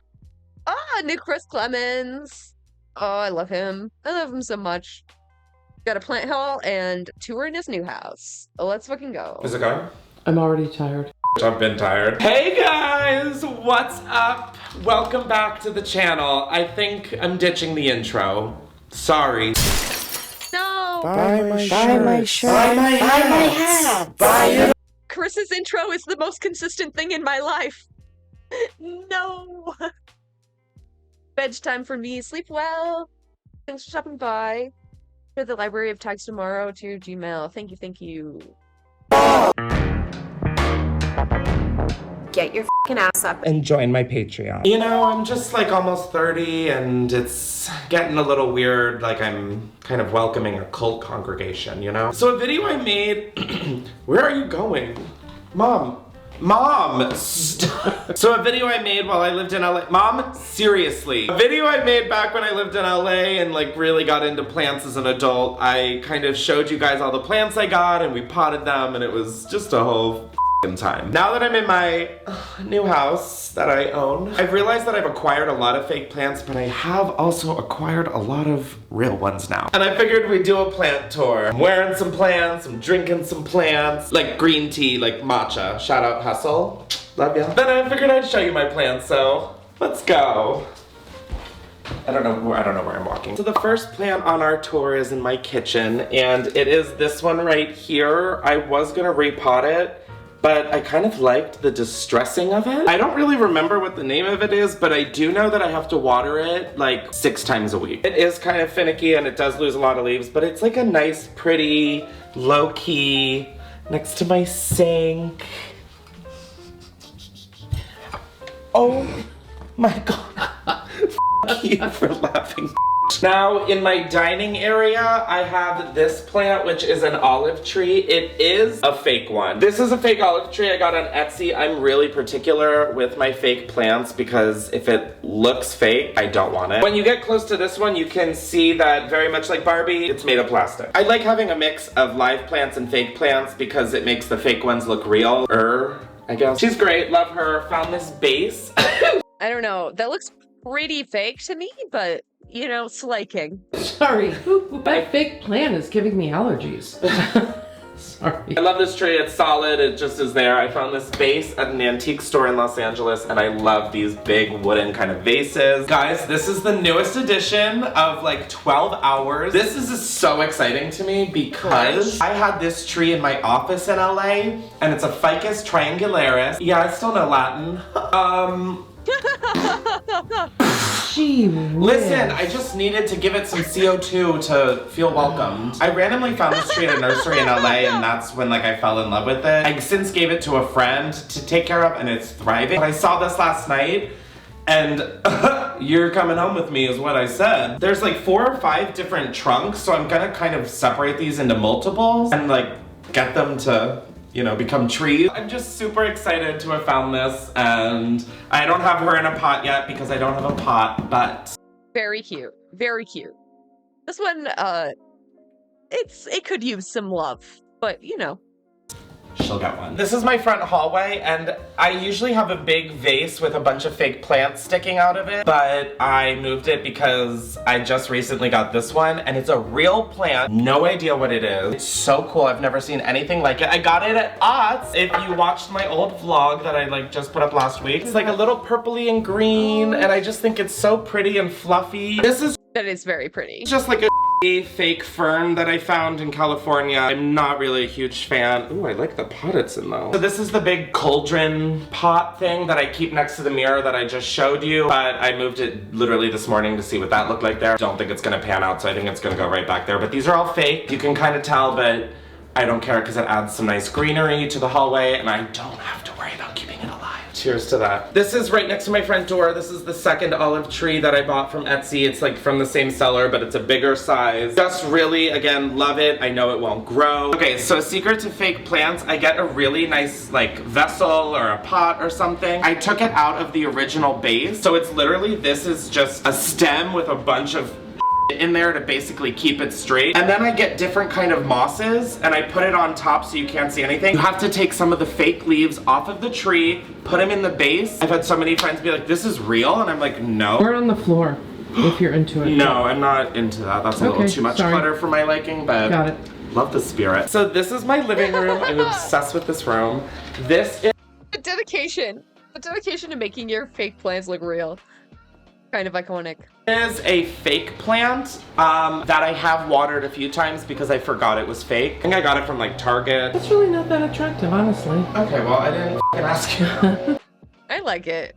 I think it's cute. It does look real. How can you resist? No, like that. Her favorite thing is looking out this window at the neighborhood, and I just die. She sits there all day. So the next plant in my living room is this cactus. It is real. I actually just moved this one in here from my kitchen table, but this plant, it's so meaningful to me. Y'all saw my 5-year high school reunion. That was a vlog for the books. When we got home to our friend's house, her parents have this like huge cactus plant that we've always like commented on when we go there. We're like, wow, that is literally huge. At like 2 a.m., my friend whose parents' house we were staying at fell onto the plant drunk, and it broke off into a million pieces. And so now all of us have a little piece of the cactus. Wait, they fell onto a cactus? Are they okay? This is from our 5-year. It is so exciting. I don't know what the name of it is. I know it's a pretty common one. I saw it at the nursery yesterday. I love this one, and it has little leaf growth. Oh, obsessed. All right, now in the corner of my living room, I have this plant that my friend that I've known since like pre-K gave me. She went to go to law school and was like, will you take care of this plant? I put it in this little stone vessel, and I just love it. I normally don't love plants like this, but this one really is making a case for itself. This is a shady lady tree, which is very fitting for me. I'm a shady lady. Shady lady tree. I found this at a nursery and was so excited because this is like the exact tree I wanted for this room. It felt like a tree I don't normally see in people's home, and I just really like it. I think it just looks perfect in here, and I love it. This is also a new addition. I just put it on my coffee table this morning because I got this yesterday. But this is a succulent ass. Oh, this is the one I'm gonna steal a bite of. Yep. Oh, yeah. Nibble up, mommy. I think it looks so unique and cool and funky. And then I got this vase. I got these from a place called Terrain. They have really, really good pots. Let's continue the tour. So now we're in my office, and the first thing I have are these tulips. These are fake. Can you even believe, like, Mom, feel them. These I got from a store called Nest in Pennsylvania, and I put them in this little vase I got at Goodwill in LA for like $1. This is my coffee table in my office, and I have this bouquet of flowers that are all fake. Got these also at Nest. I love like the mix of ranunculus and whatever the these are. So I just got this shady lady for my office. Now, obviously I got it before I found the Ficus triangularis. This one, the lady at the nursery said she was really like kind of nursing back to health and wouldn't offer to people, but she got a good vibe from me, I guess. I don't know. This one definitely has a lot of growing to do. I potted it maybe like a week or two ago, but I'm really excited. I think she's gonna thrive. I think she's gonna love it here. Very excited about her. These are all pots that I had from LA, which was great to be able to use them again. And then Not looking great. Seeing a lot of dead leaves. I'm praying. I am praying for this plant. my desk, I have this fake succulent. It's just nice sometimes having plants that add a little like green to your desk, but you don't have to like take care of, you don't have to worry about them growing. So now we're in my bedroom and I just got this one. It is an angel wing. First of all, I've never seen a plant like this white/light green. The leaves are so soft and I just love this plant. Okay, camera work, you better. I like my room being pretty neutral, so this felt like a good fit. And I do have this fake plant here, but yeah, I mean, we all see it. Oh my God, I wish God, give her more sun. She is begging for sun. you guys could like reach through the screen and feel this. It is so, like, I can't believe this isn't made out of fabric. Ew, it is It's fake. like suede. No, Mom, there's a new thing growing out of it. I just watered it today. Ooh, yeah, okay, I see dirty dirt. That feels incredibly fake. Next up, we're in my bathroom, and I had this where that angel wings plant was. My bathroom needed some greenery. Fake or real? What do you think? It should be real because you're in a bathroom. I know, so I was gonna put that one in here, but it needs dry, and if I'm taking that hot one's showers, fake. so this one's fake. It's beautiful, it should be real. My goal is to find a real one. Let's for in make it here. real. The fun thing about fake plants, you can just make like a f***ing fake bouquet, and then it just hangs out like a dead, limp, fake piece of plastic. Okay, this is going nowhere pretty Anyways. So right now we are in the guest bathroom and I put this vase that used to be in my office. I thought that this fit such the vibe in here. Anyways, this is a This is also fake, right? There's so many branch fake I cut off from the fake olive tree. Stuck it right in there. These are fake ones that I guess, oh my God, this is the fake version of what's in my bedroom. This is the last stop on the tour. Oh my We're in the God. guest room and I have this fake plant that I think used to be in my old living room in Los Angeles. This fake plant is like good as hell. The branches look real, you can mold it, you can, you know, admire it. That is the end of my little plant tour. I know people want Admire it. There's so many fake ones. And like, some of them are kind of good, actually. wanted me to include the garden outside, but there really isn't much of an update because 2 of the plants have died because it has not rained in Delaware forever. But I will do maybe an update of them in my vlog because You didn't water the plants that you planted? Buddy. I want to get more plants to plant in there. Thanks for coming and kicking it with me. If you know the names of any, Mom, can you really? You're in the background, you're still there. Oh, okay, it's There we go. youtube.com/booger. Booger, take it away. If any of you guys know any of the names of the plants that I didn't know the names of, I would love. Maybe just drop in a comment of what it is. All right, the light just died, so I'll see you later. Bug, no, okay, this is, plants are friends, not food, okay? Okay, yeah, whatever. Bye! Introducing the new VR Goggles Pro. Oh my God. I forgot about this. This is good. A dynamic new way to avoid your family. Oh, yeah, Dad, hey, Dad, I know you can't tell, but Daddy's watching you. Yeah, do it again. Our new patented technology is a cutting-edge way to basically have your phone even closer to your eyeballs. We know you all want more stimulation and more screen time addiction. No more will you have to look down at your phone while watching Netflix. All your displays at the tip of your fingers. With all new features, such as Boomer Mode. Boomer Mode! And our new Flex Mode, the ability to broadcast to others what you're currently viewing. And a new and improved Incognito Mode, as we value your privacy. And no, this is no Ready Player One. You can't die inside VR. Well, physically. You can very much die emotionally, socially, Please take me back, Jessica, please. And send FaceTime voicemail. especially financially. Oh, this isn't any better. I hate VR and R. And don't forget our bonus features, like I hate VR and R.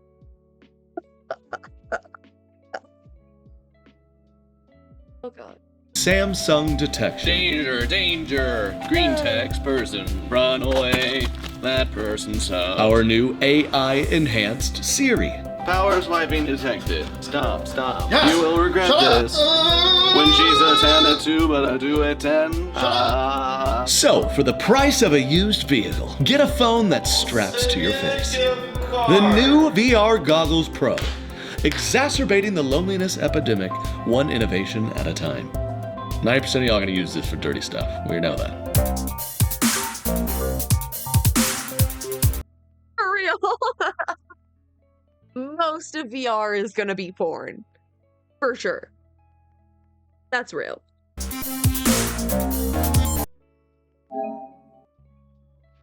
Yes.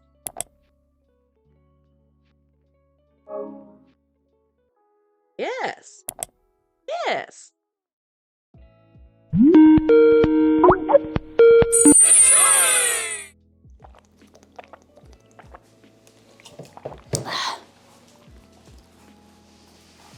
Hey guys, welcome back to Pat's Protein Kitchen.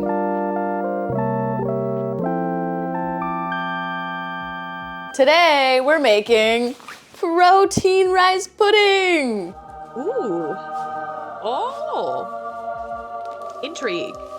Okay, step one, you're gonna need a medium saucepan and a wooden spoon. Step two, 1 cup. Yo, where's the handle? What happened to your pan? Cooked rice. Important that it's already cooked. Also, this is a great way to use your leftover rice. So, this. Wow. Step 3, equal parts milk. I have whole milk. Wait, what was step 2? Milk. I don't want to use whole parts. We just started and I already missed a step. Milk. Wait. So, this. Is that it? Just So, have cooked rice? Medium. Step 2. Oh, the pan. Okay. Milk. I have whole milk. I don't want to use whole milk, so I'm gonna do half milk, half water. 5 head. The power of dilution. Wow. Then you mix them together.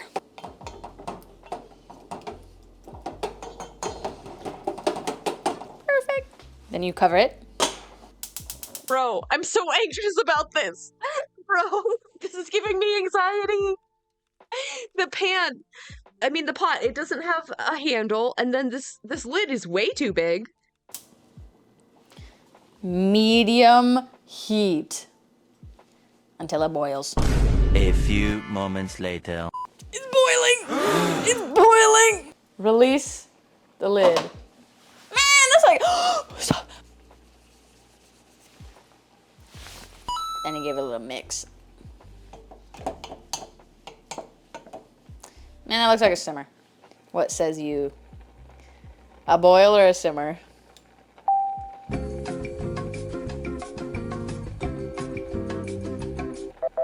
I say it's a boil. Now you reduce the heat to low. Now you let it simmer. Keep an eye on it. I'd say 25 minutes. Make sure you're watching that though. And stirring repeatedly. Stir, stir, stir. All right, gang, we're about 10 minutes in. You can see, sticking it up. You're sticking it up. This is about the time where it gets quite subjective. If you don't like it thicker, don't cook it so long. If you like it thicker, cook it longer. But, you should probably be careful. I think at a certain point, it's too thick. And then you're gonna run into some issues. What do you mean by that? So, today I'm testing fate. Come, look. All right, it says we have, don't get so close, don't get so close, back up, please. We have maybe about like 10 minutes left. Oh, I don't know if it's gonna make it. I don't know if it's got 10 minutes left in it. 5 minutes later. Okay, I decided we'll only do 20 minutes. Check it out. Come closer. That's what we got after 20 minutes. Nice.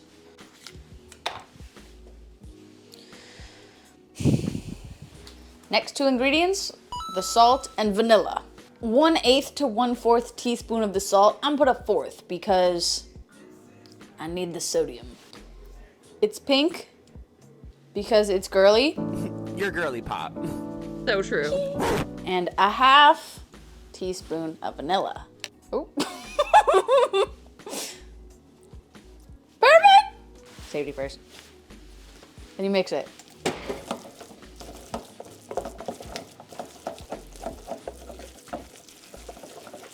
Keep mixing it until it's combined. Perfect! Next, you add your sweetener. You could use sugar, stevia, something else. I'm gonna use maple syrup. I also have these cinnamon stevia drops, but I will be using maple syrup. Get a close up. Get a close up of this. 1.5 tablespoons.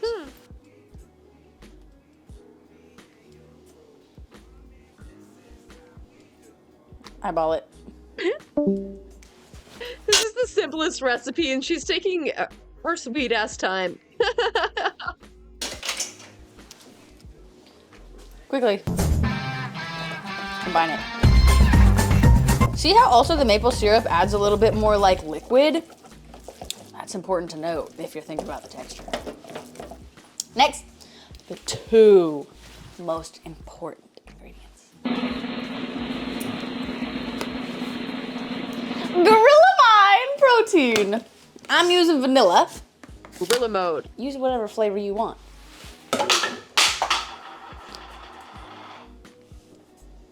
But whatever flavor you use, don't forget to use code BEEF. Beef.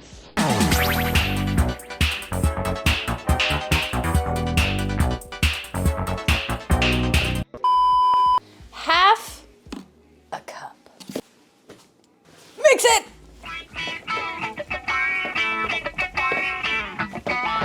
Good morning, world. It's a brand new day. Technically, you can also eat this without protein powder. I feel like you could have added the protein powder when there was still like milk in there. But all right. Okay. I trust you. I trust you. It's up You're to the you if you don't professional. want the gains.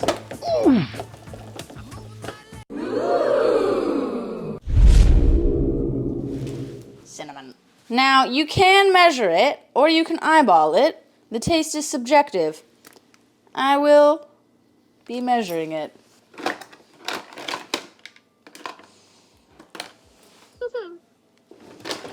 I will be eyeballing it. Previous times I put like 1/4 of a teaspoon. I feel like I know what that looks like. Oh, be careful. Mix. I'm pretty sure cinnamon has anti-inflammatory properties. It does. That's pretty important. You definitely don't want to be inflamed. Real. Lastly, get yourself a nice bowl. Plate it. Ew. Ew. Stop. Always leave a little bit for the chef. Yummy.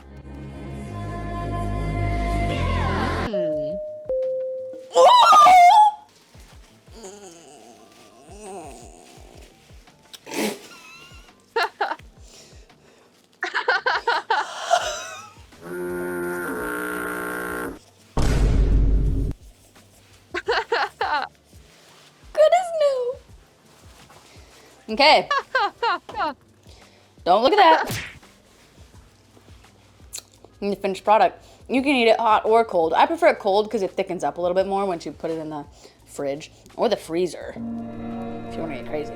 But yeah, the total cal count for this, 42 calories, 58 grams of carbs, 39 grams of protein, and 7 grams of fat. Now, if you use ingredients that are different than the ingredients I just used, or if you use different measurements, of course, these numbers will differ.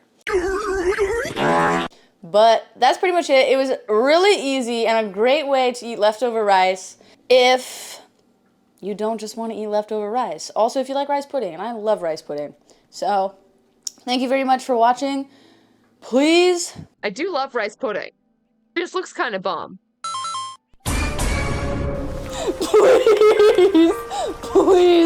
Please don't forget to like and subscribe and leave a silly comment below. I greatly appreciate it. Thank you for watching the video. I'll see you in the next one. Adios.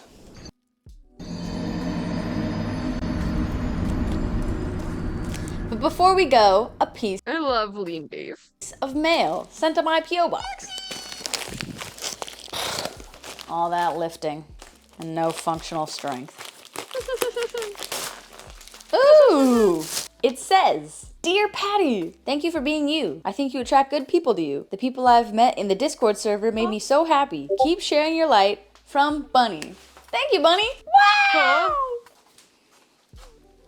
This is me trying to bench after I broke both of my shoulders. Thank you, Bunny. And thank you for being a great member of the Beef Discord server. Yahoo! And once again, thank you for watching. Adios.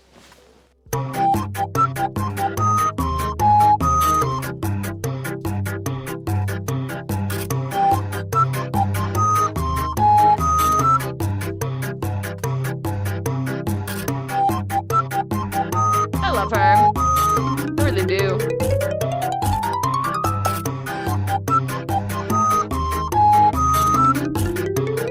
She kept this going till 10 minutes. Of course. Iconic. Hello everyone, welcome back. New Danny Gonzalez. Everybody crack open a sparkling water. There's a lot to go over on the subreddit today, so I want to just get right into it. A lot's been happening, so everybody take a sip.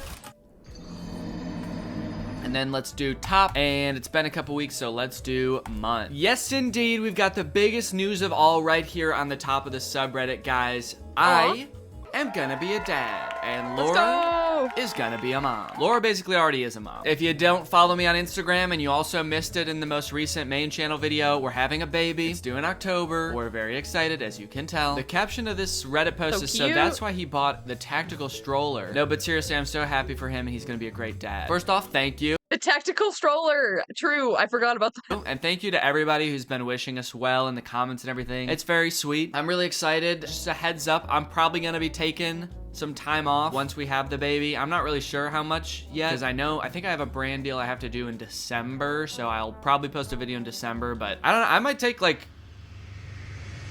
I don't know. I might be gone for a while, so yeah, just a heads up on that. Interesting you brought up the tactical stroller. Madge. Dumb bitch-ass baby. Stupid bitch-ass baby can't take care of himself. No, I'm kidding. I'm happy for him. That's very cute. Even though he still looks like a child. I've seen a few people mention that, like, oh, he must have bought that because they knew they were having a baby, and he just wanted to make a video about it. It was actually kind of a crazy coincidence. The two were totally separate, and I started making the tactical stroller video first. Someone sent it to me, and I was like, oh, that's funny. I'll start making a video about it, and I bought. Manifested being a dad into existence.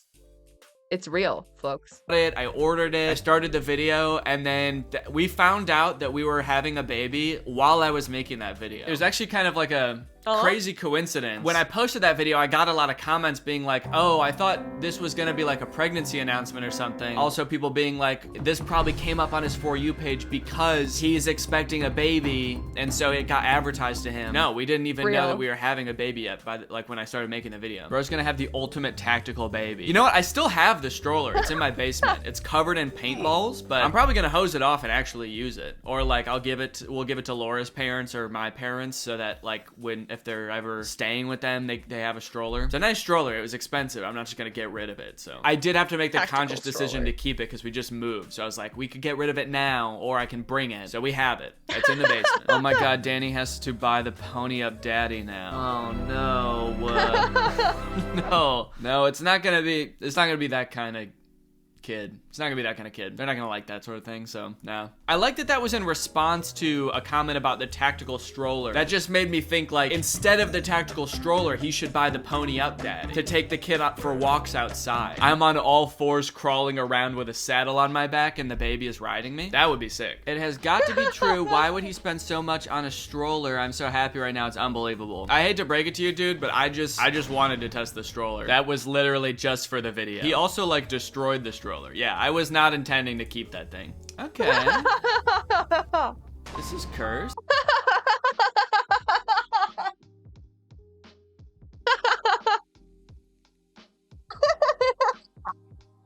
They forcibly trains them.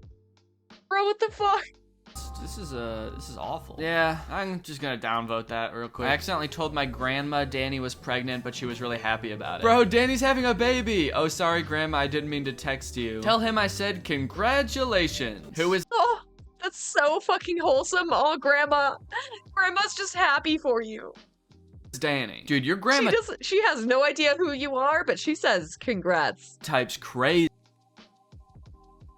What?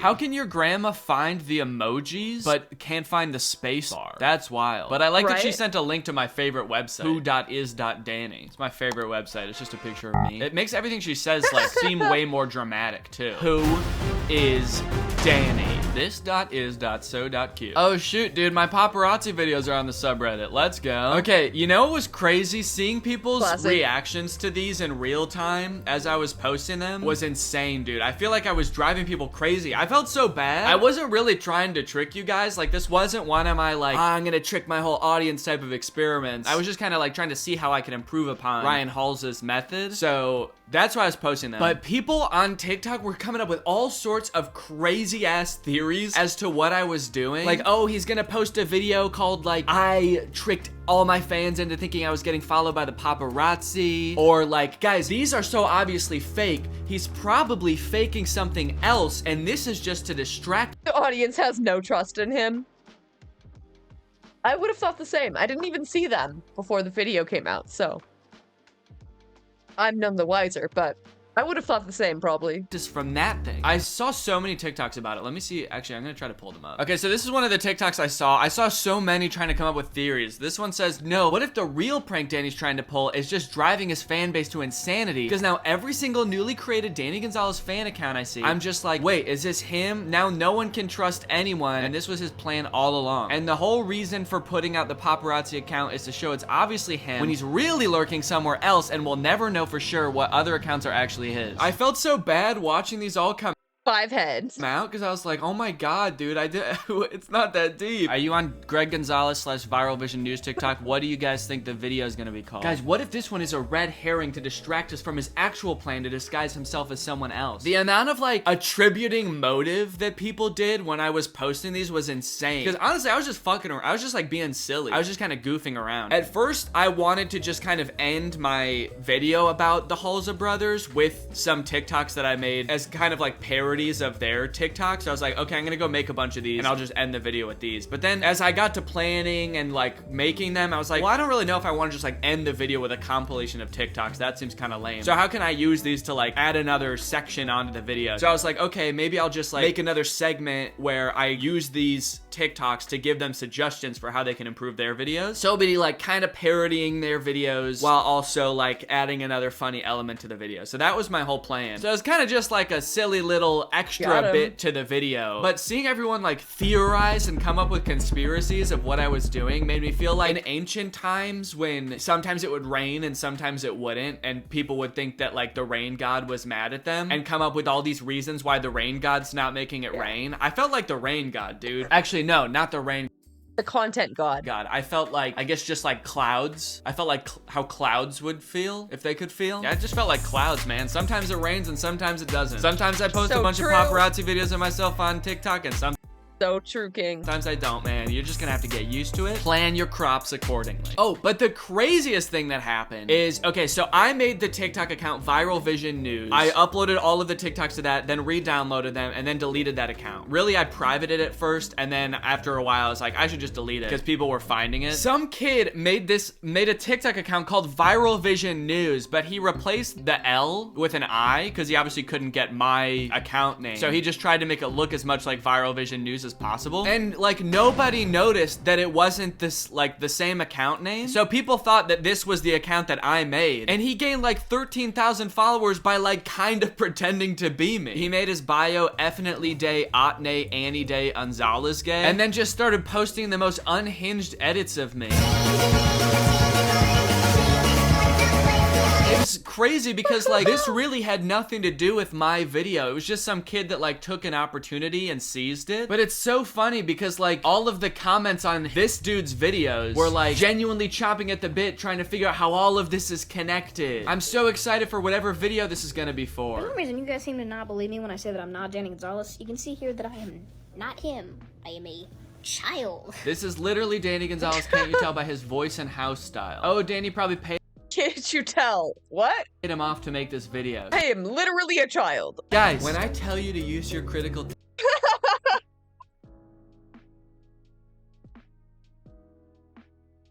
He's just destroyed the mind of a generation.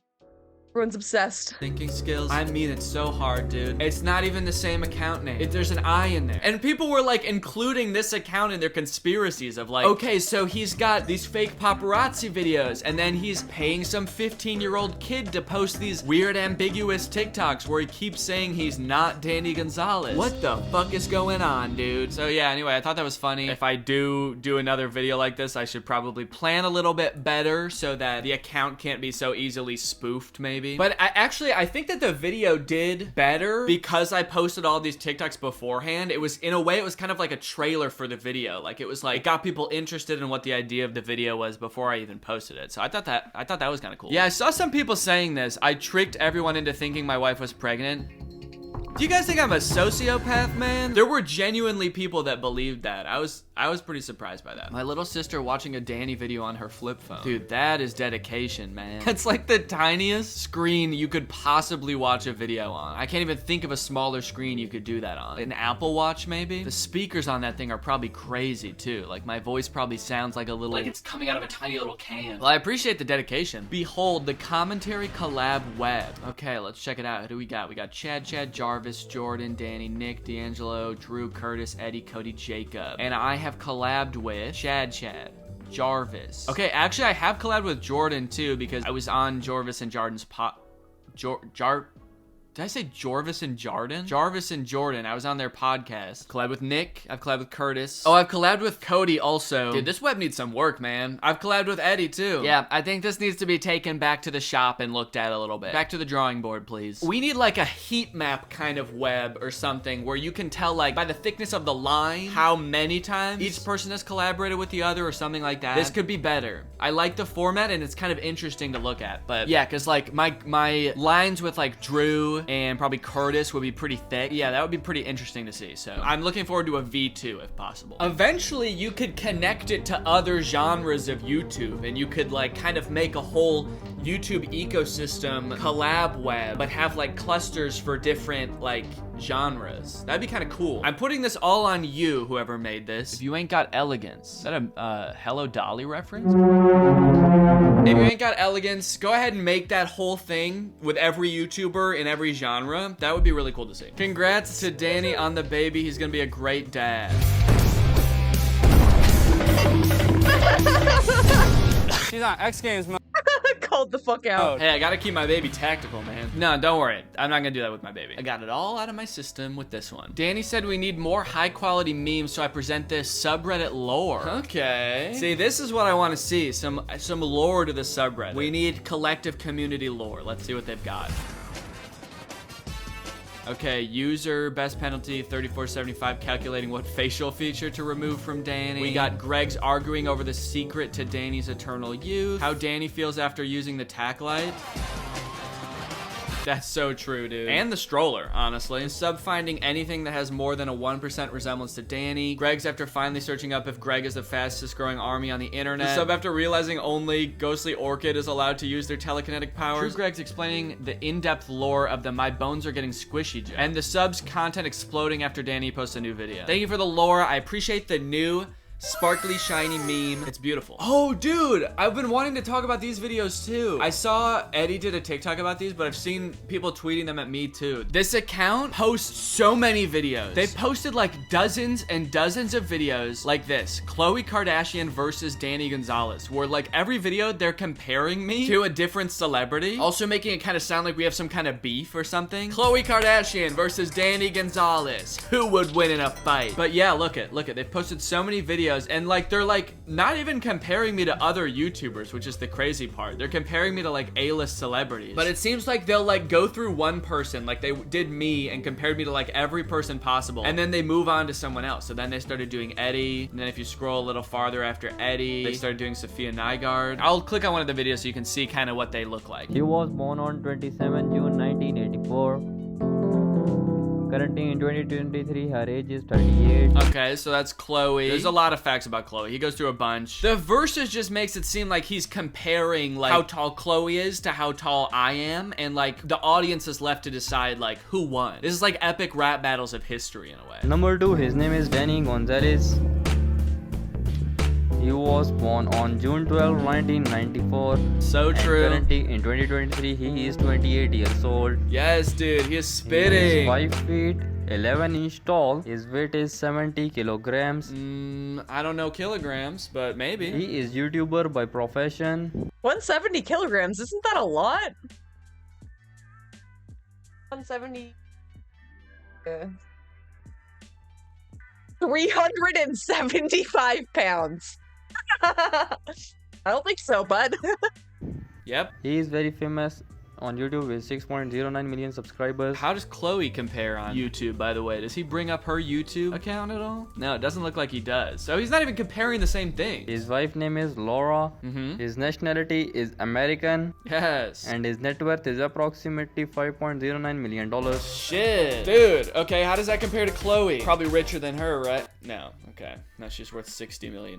So anyway, yeah, this account is awesome. I was honestly so curious how I compared to Olivia Rodrigo. So this is great. I can just click on this video and like check it out anytime. Olivia Rodrigo. Yes. She was born on February 20, 2003. Number 2, his name is Danny Gonzalez.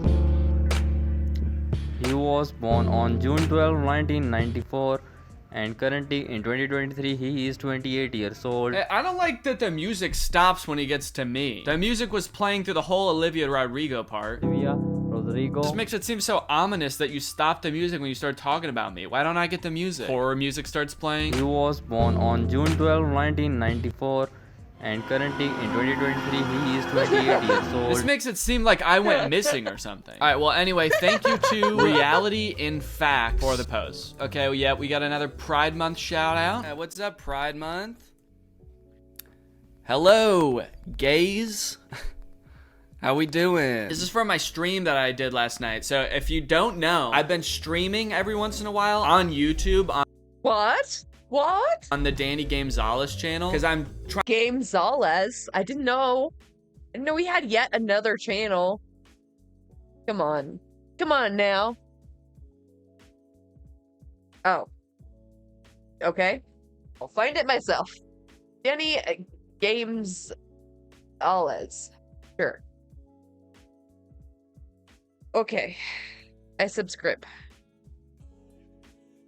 Trying to speedrun Minecraft. I'm doing a video where I'm working on seeing if I can speedrun Minecraft. So if you want to come and watch me, go and subscribe to that channel. Sometimes I live stream on there, but also all of like the past 3 live streams that I've done are still up on there. So you can go check those out. But yeah, that's been pretty fun. And I think I'm gonna do it. I'm getting better. I'm a lot better than I was when I started. All right, guys. Well, thanks for watching. I hope you enjoyed this video. That's it for today. I'll see you guys next time. Cheers. Bye. Oh, I am Fortune's fool. Shakespeare, the series. The Try Guys are going to be putting on a full production of Romeo and Juliet. We're bringing Shakespeare right to you through a contemporary lens. And to prepare for this big live event, we Let's fucking go. That's so cool. are studying Shakespeare. Today we're trying on Elizabethan dresses. Oh no, my boobs! Wow, this feels like 2014. Can I hit it? It's like a hacky sack. Honestly, the most gorgeous Try Guys try on some kind of clothes ever. I look like an Oompa Loompa. But don't you worry, Loompa. we'll still make perverted little jokes for you. So they call it a codpiece because it's like a fish.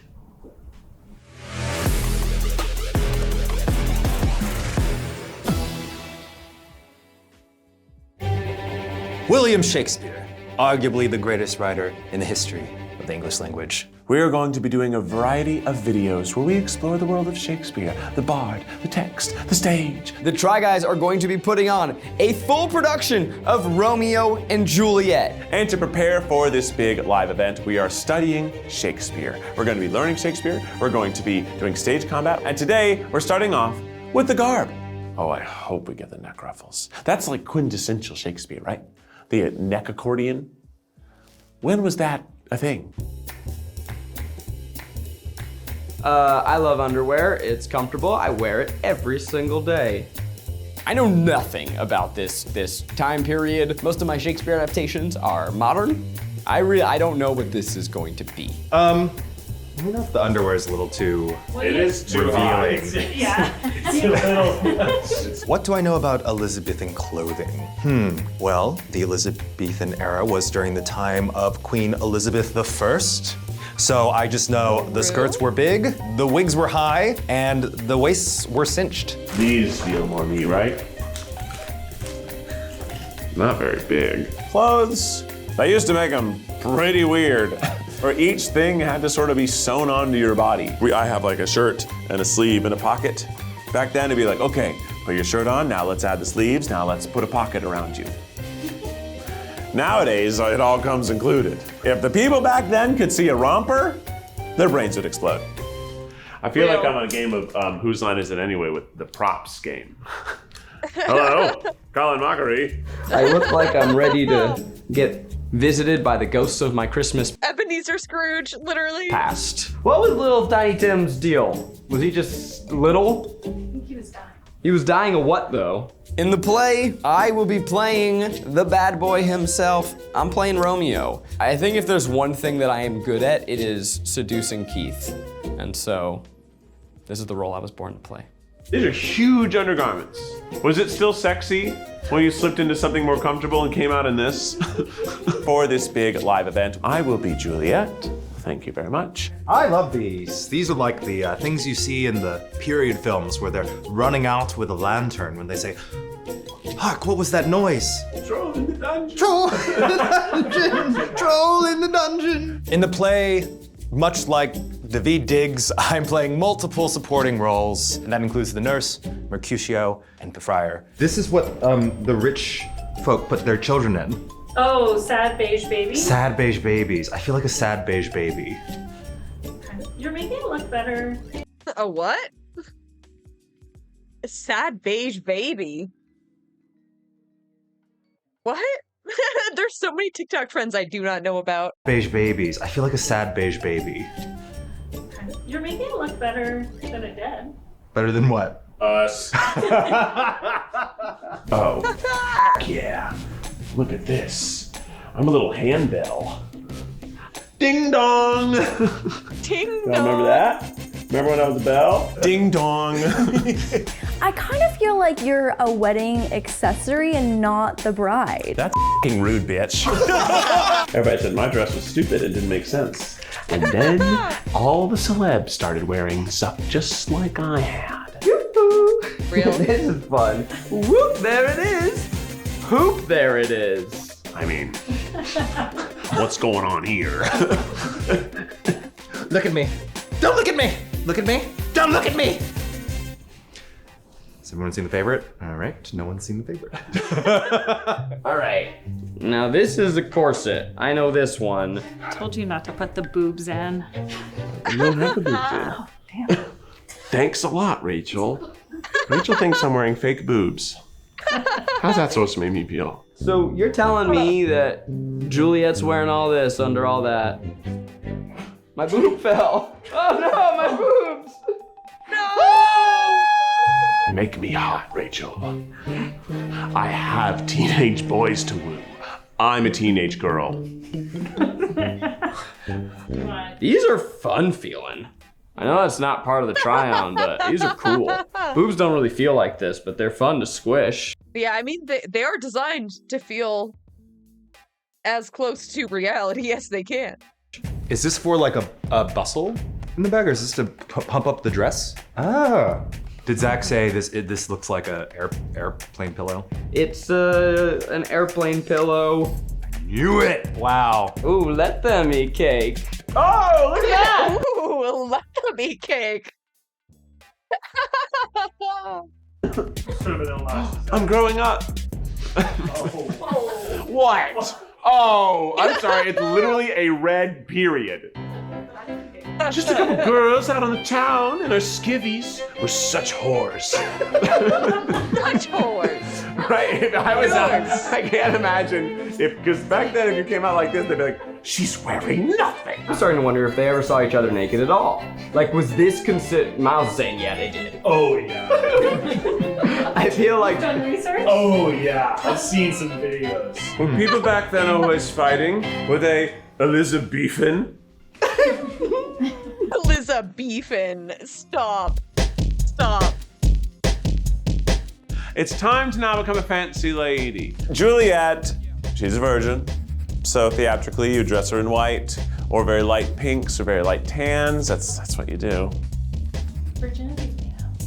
I know virginity's made up, but they talk about it a lot in the show. When you get dressed at home, do you put on your shirt first or your pants? Oh, I put on my hand first. I think I. Because when you're. Yeah, no, I Pooh Bear it. Pooh Bear it. Oh my god. It's like an Appalachian princess. Come on down there. Come on down there. Let's get together sometime. You make me have some catfish. I feel like. Well, we cover the nipples. You look like the most wonderful carpet. Oh wow, I look awesome. I can't move my arms, but who cares? I need big old hips to show that I can carry children along with me for the rest of my life. It's also just heavy. It's like wearing a weighted blanket everywhere. Oh, look at me, I'm huge. I'm the biggest girl in town, and everyone wants to touch me. No, the wrists aren't wide enough for my big man hands. Just so you can see the illusion. Hello. Hello. You talk and I'll make it seem like no one will even know. Does this look normal? Oh, hurrah. Oh, look at them. Oh, look at the little ruffles. Oh, is this what this is? Goo goo gaga, I am the most sexy baby that ever was. Oh, I hope somebody comes and talks to me below my balcony. I kind of got the Queen of Hearts vibe from Alice in Wonderland.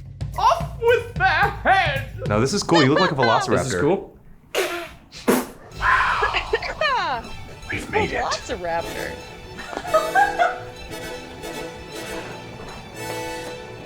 Amazing. I am hot as shit right now. This is the best look I've ever had on the channel. We look Real. beautiful. I don't have any arms. Who cares? You don't need arms. You're hot. I mean, come on true. now. Yeah. I mean, come on now. All the hot girls do not need arms. It's true. I mean, come on now. Look at me. Fucking Rapunzel over here. Damn, that girl's big. Look at her. Wow, that's a lot of woman. Yes, I am. I feel hot. No cap, Yolette. Okay, let's cut right there. That's all I need.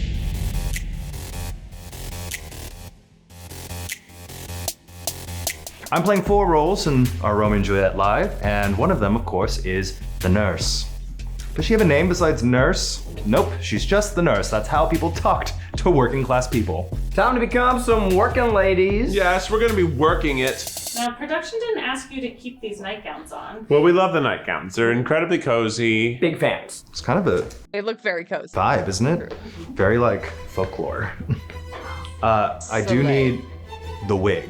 Okay, Miranda Priestley. Look at this. And I'm poor? Juliet should be working for me. If you were a working lady in the past, what do you think your work would be? Oh, I'd probably be churning butter all day and night. Hot. You hate butter. I do, but it's a job. Maybe I would tend to the ducks. Here, ducks! Duckies! But I look like a rich Italian woman. Oh, hell yeah, I am mourning my husband. I know that's not the character. I have money. Even though this is not supposed to be money. Back then, they were always asking someone to draw a bath. And I don't know why you need a picture of a bath, but I guess it's nice to have someone draw it for you. I feel fashion. What's her name? Serafina. I'm Serafina. She calls me nurse, but that's because she's stupid. Oh, I like this little scarecrow fashion. Is that how it was supposed to work? It better be. No, it really wasn't. Look, what are you talking about? See how You you gotta get in the dress first. Oh, you gotta get in the dress. Who is this dress for? Who's got a head smaller than Zach and a rib cage smaller than that? I mean, I look boring, but I'm still pretty hot. I look like I'd be down by the river, washing things with the stones. Oh, to be a rich lady, what would that be nice? Mrs. I would make people draw me pictures of baths all the time. Juliet! Julie f***ing-ette! Do you have something for me to clean? Do you have something for me to sew? I don't know. I am so bored, Juliet. I'm happy just to have you in my company. Outside of this room, I smile and I bow to your parents. But when we're in these four walls, you are my bitch. Thank you, Juliet, that's all. He's really into the cosplay. All right, let's do I feel like the she needs romance like shots. stilettos. Just, yeah. She doesn't need stilettos.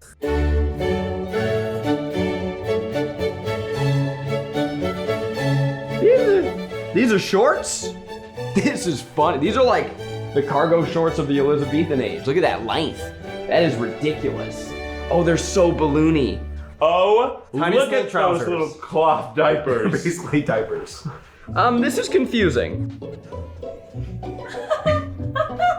It's got what's either a tiny little tail or Romeo's packing a dick pouch. Oh my, shut the f up. There's a hole. There's a hole for your cod to go in the piece. That's not gonna fit Ain't no way, dude. What? What? in there. The fuck? Is this for my balls? Wow, these are so funny. Look at, oh my God, you're adorable. So hot. And the way that they like floop out. Ain't no way, dude. Stop it. Oh, stop it right now. Come on now. Well, this is just too hilarious. It feels like my dick's really That can't be real. low. It's weird because everything's moving, but the dick is very firm. This is like cleavage for Elizabethan men. Or is this protection of some sort? I'm sort of like the angry, big town drunk who's hungry. Where's my turkey legs? Where's the mashed potatoes? Steam. These are all so ill-fitting. Oh my gosh. I also feel like this skirt should be like up here. Where's the mashed potatoes? Steamed carrots? Steamed, you call those steamed carrots? This is creating a very funny shape.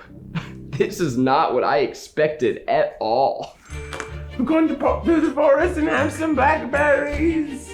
Oh, who wants to read a poem? I've fallen in love. I've fallen in love and I don't care who knows it. Oh shit, I'm a little lad who loves berries and cream. Look at me, I am adorable. Berries and cream, berries and cream. I'm a little lad who loves berries and cream. Right this way to the show. The show starts in 3 minutes. Take your seats, please. You know, I was really doubting myself as Romeo, but this is a heartthrob that no one can deny. I think I just found the new phase of my fashion. Real Gamzee. You're a Gamzee. These are fun. The most adorable. I kind of wish guys still dress like this. Men, what's stopping you from dressing like this? This is such a good look. Guys have never looked better. Really good. I love this. I think these are adorable. Imagine you're swiping through Tinder and this fella pops up. Oh, hell yeah. Give me that hair. Juliet, 'tis the east, and you are the sun. I want to see her all the time. Juliet, Juliet, will you be mine? Look at my butt. The way the clouds float in the sky, the way the birds all fly on by. We're always talking about the Elizabethan ladies' outfits, and this is where it's at. I never want to take this off. This is gonna be me in every Try Guys video from here on out. If I had a son, this is how I would dress him. We're gonna rebrand again immediately. Is that your codpiece, or are you just happy to see me? There's so much going on that we've fully all forgotten about the dick pouch. I never forgot. Do you see the codpiece? Come here. Oh, look at your funny dick. Yeah, bro. Can I hit it? It's like a hacky sack. I mean, I do feel that reverberate. Can I touch your wiener sack? Yeah, bro. That's really funny. Again, I'm feeling everything that you're doing. You know what? I actually researched. Still codpiece. Cod is slang back and then for scrotum. Not the cock. It's the cod. That's just for the balls? So it is just the balls. I knew it. I think it's for both, but it's just the term cod is for the balls. A sack for the sack. I look like an Oompa Loompa got a job as a gon. A sack for the sack. Interesting. Interesting. Why though? The driver. Gondolier. I didn't know. Is that what it's called?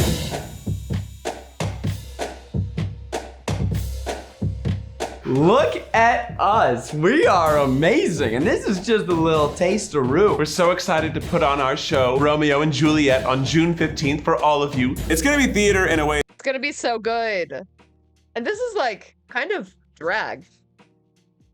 Kind of iconic. The theater's never been done before. It's a live stream, but you will be able to affect the show in real time. While we're performing, you get to vote on what happens and change the scenes. We're gonna fight with giant dildos, kittens, whipped cream. 3 equally fun options. It's like a choose your own Shakespeare. You can choose everything that happens to us. I guess it's you choosing our own adventure.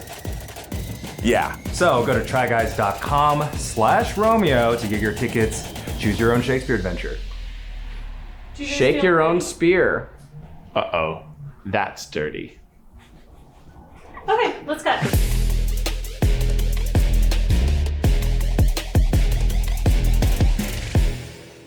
I just wanted to look my Elizabeth.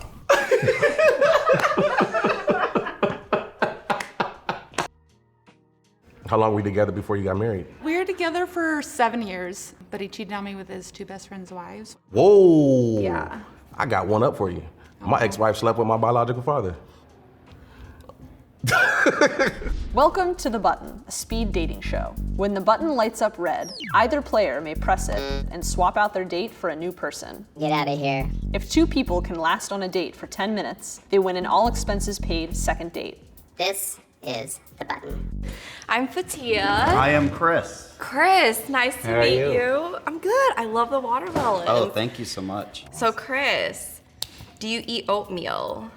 Yes, I do. You do? Mhm. How often? I don't know, maybe 3 times a week. That's an odd icebreaker. That is very strange. What a question. What does that have to do with anything? My guy friends told me guys that eat oatmeal eat kitty cat. You mean guys that eat oatmeal eat... What? What? I have never heard that. Dude, what? Pussy? Yeah. Yes. It's true for me. So. It's true for you. Okay. I mean, that's what I was been told, so, you know, I'm trying to go off of that, you know, that sexual chemistry. Oh, I feel you on that one. So, what do you Oh, pain! Pain! Oh, it's so awkward. eat? I love chicken tenders. Chicken nuggets. Chicken nuggets or chicken tenders? Because tenders are like longer chicken nuggets. I know a lot of people who like chicken tenders. All right, so why'd you push it on me? You're just not my type. I'm sorry. That's it was all right. really nice to Thank meet you. You as well. Thank you, Chris. Thank you. I'm not gonna use the oatmeal on the next guy now. Oh, you have to. Hi. I'm Fatia. Nice to meet you. Do you two eat oatmeal? Oatmeal? Yeah, oatmeal. I mean, sometimes. Do you? Do you, Button? I eat a lot of oatmeal. I mean, don't see a reason to eat a whole lot of oatmeal when there's other things that you can eat. Yeah. Would you tell him why you want to know if he eats oatmeal? My guy friends told me that guys that like to eat oatmeal like to go down on girls. Okay, if you really want to know if a guy is gonna go down on you, do you drink, by the way? I do. Okay. Yeah. So I'll be doing Jello shots. Most people who do Jello shots, they'll just take it and they'll squeeze it and no. Nah, you gotta lick it. Take my tongue, lick it through, and when it comes out, it should be completely clean. Ooh. You all right, Button? I'm feeling a little sparky. So how many long-term relationships have you been in total in your life? Probably like 4 or 5. Okay. I've been in 2 long-term relationships. Which one was your marriage? The longest-term relationship. How long was that? I was 15 years. 15. Damn. Okay. And 4. I think you're just a little too old. Okay. Yeah, I feel like we had a really good conversation though. I feel like we did too. Good luck. Thank you so much. We're gonna send in somebody younger. Okay. I'm Fatia. Oh, I'm Moose. Moose? Yeah. Hey. What do you like to do for fun? I'm a huge nerd. Ooh, what kind of nerd though? I love League of Legends. League of Legends. I go to work, I come home, I make my kids some food, and I league it up. Okay. I'm very much a homebody. I'm not somebody that you would take hiking.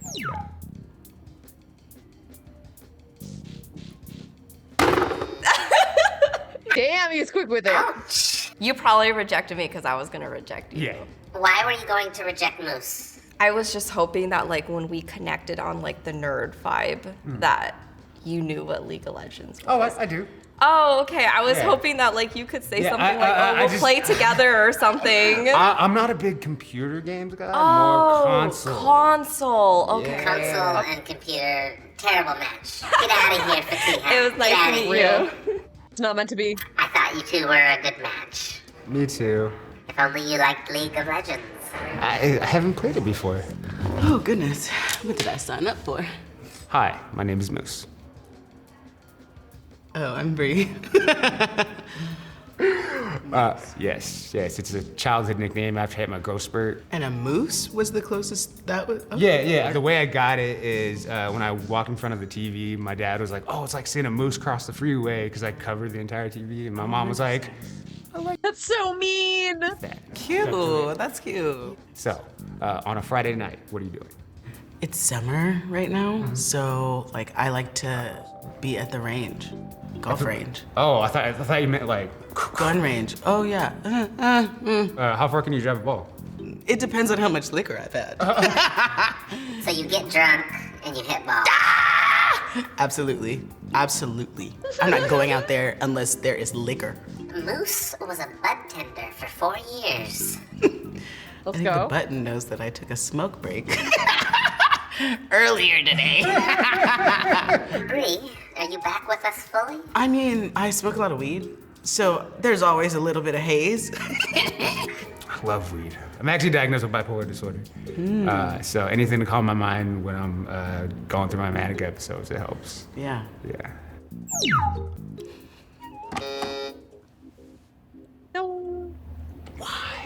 I have ADHD, like fairly bad. I don't know how your mania and my mania would mesh, because I can be very like manic sometimes. Yeah, I get that. Yeah. Thank you, Moose. I should have finished my mimosa. Hi, my name is Aro. Bree. Nice to meet you. How old are you?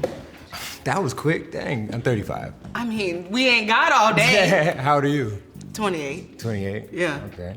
Do you have any children? I do have children. I have twins, and I have 2 from a prior marriage. Oh, wow. Yeah. How about you? You have any kids? I do. Okay. Yeah. Would you ever have any more children? I do want some more, because right now their mom actually lives in Minnesota. Oh, wow. So it's rare that I get to see them, and that's the main thing. Oh my goodness. R01. Why did you press it? Lots of violent presses today. I just didn't feel like you were vibing. I said that, and you just weren't vibing with it. I just didn't want more kids. Sorry, Brady. Sorry. I feel bad now. Why? I'm not a person that does well with rejection, and I just had to reject somebody, so I kind of feel bad. How's it going? How you doing? I'm Megan. Aro, nice to meet you. Nice to meet you. So what's your favorite snack? Favorite snack? I have a 4 Ps, Peachios, popcorn, Pepsi, and pickles. Okay. Gotta eat them all together. Okay, all together? What's your favorite snack then, since that was really judgmental on mine? Probably hot Cheetos. Hot Cheetos. Love hot Cheetos. Yeah. The red fingertips. No, I use You got the little. I use chopsticks. Okay, look at you being clean. It's not that I don't like getting my hands dirty. It's just I just like using chopsticks. Megan, how do you feel about dating men with kids? I'm not gonna have any kids. So, do you have kids? I do have kids. I have twins. Yeah. Sorry. Why don't you want kids? Cause I'm already 40 years old. I probably can't even have them at this point. So that's the biggest reason. Understandable. Nice to meet you. Nice to meet you too. Hi there, how are you? Nice to meet you. Nice to meet you too. What do you do for work? I am a coordinator for window and door installation. So basically, I'm a grown man babysitter. I just boss grown men around to make sure they're where they're supposed to be. What about you? I'm a supervisor at a sawmill. Are you good with your hands, Jonathan? I'm very good with my hands. What kind of things are you into? I'll be honest, I'm fairly lame. I spend a lot of time with my dog. What kind of dog do you have? He's just a scruffy terrier mutt. Okay. I think he's pretty sweet. Yeah, that's I'm okay. sorry. Why did you button me? Just not my type. Yeah. Yeah. Okay, have a good What's one. your type? Thank you. I don't know. We just weren't clicking. Tell me when he's gone. He's gone. What's your type? I don't know, just not the hat. Just not the hat. What attracts you? Honestly, I don't know. I think she's been on before and she rejected another guy for also wearing a hat. It's like porn. You can't describe it. You just know it when you see it. Do you watch porn? I do. What do you like? Wait, hey, how you doing? What did I just walk in on? Hold on. I'm Megan. Hi, Megan. I'm Michael. Nice to meet Nice to meet you. you. So you watch porn? Is that what she asked? Is that Yeah. what the button asked? Watch porn. I mean, usually, honestly, it's a little girl on girl sometimes. Okay. I can't really watch girl on girl. You don't like it? Not for me. You gotta But, feel I mean, like you're in it. Exactly. I have to watch, if I'm gonna watch porn, I have to watch something that I can that feel makes- like I'm a part of. That makes sense. Yes, That's why I like girl on girl, because guys in the porn, they're usually like, you're doing too much. Yeah. So Too much and not enough, all at the same time. what would you say was like the worst thing that happened to you on a date? On a date? We're I don't here. think that I've ever had like, well, except for one guy that was like, I'm an entrepreneur. I do that. He was unemployed. So basically, He was unemployed. He was poor and a liar. Yeah. Megan has never dated anyone older than her. How old are you, Mike? I am 40. I'm 42. See, perfect. Yeah, you don't look usually 40 date at all. older? Neither do you. Yeah, it's a blessing. It They is. say black don't crack. You ever dated black men? I have a couple, but mainly I've dated generic white men. Generic? What is a generic white man? You know, brown hair, light eyes, beard. It's obviously not served me well. All right. So you would be open to branching out and Yeah. okay. Yeah, it's just whoever I have a vibe with. So how long you been single? Well, I've been divorced for like 6 years. Oh. We were together for 7 years, and then we got married. We were married for 2, but he cheated on me with his 2 best friends' wives. Well, I found out about 1. Whoa. Yeah. I got one up for you. My ex-wife slept with my biological father. No. And 2 of my homeboys. All in within like 6 months. Talk about trauma. Yeah. You two find it hard to trust people now? Sometimes I can be very afraid. I feel like the last person that I was heavily involved with, I ran away from it, even though I knew that this person was a safe space for me. say that it's ruined like trust for me, but then I get fucked over again. So obviously I'm giving away the trust. Yeah, but you can't too quickly. And I think Still. it's once we get older, you kind of like you learn that you can't really put everybody in that same category. Yeah, you can't gotta make give them a chance. Yeah, you can't make the next person pay for what the last person did. Yeah. Are you two attracted to one another? Yeah, I say yeah. I just like the good back and forth. Being able to have a conversation is a very important thing to me. Yeah. So being able to have a conversation. Too awkward. No, it's not awkward at all. Yeah. It's not awkward at all. And the transparency. I just feel like you're genuinely being you. Yeah. So yeah, I enjoy it. Would you trust each other enough to go on a second date?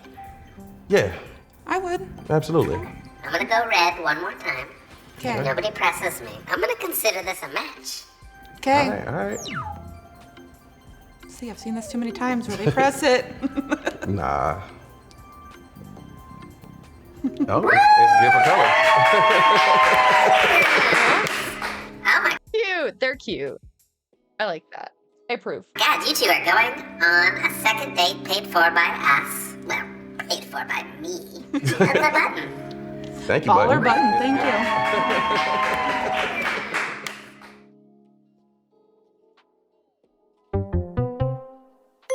A Big Spark Studios original. Okie dokie. I think that's going to be it for me for the evening. Yeah. I am very tired and I got a lot to do tomorrow. But I will be back yet again tomorrow, every day this month. Hope to see you then. Thank you for stopping by. Thank you for the subby and the follows. I'll see you tomorrow. Bye.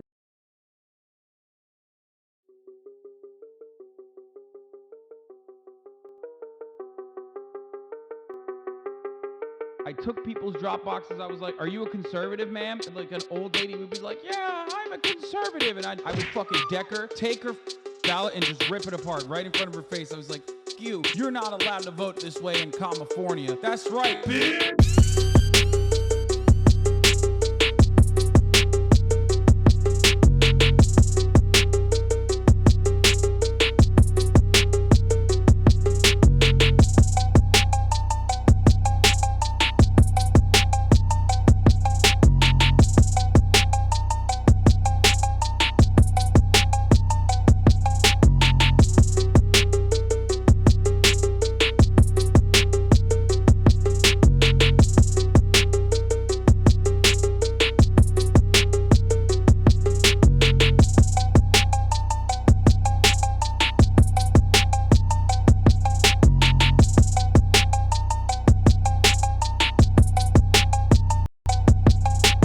I got a funny one for you. Okay, here, look at this. With what we were seeing in the polling data going into this election about what people cared about and the order in which they ranked it. So we have had a lot of questions throughout this time about new voters, people that hadn't been in there before that were perhaps not getting captured by the polling. So maybe this is a sign that we're going to see a little bit more of that tonight than we Watch expected. this. We obviously don't know yet. And you know what's missing from this 1, 2, 3, 4, 5 top 5 issues?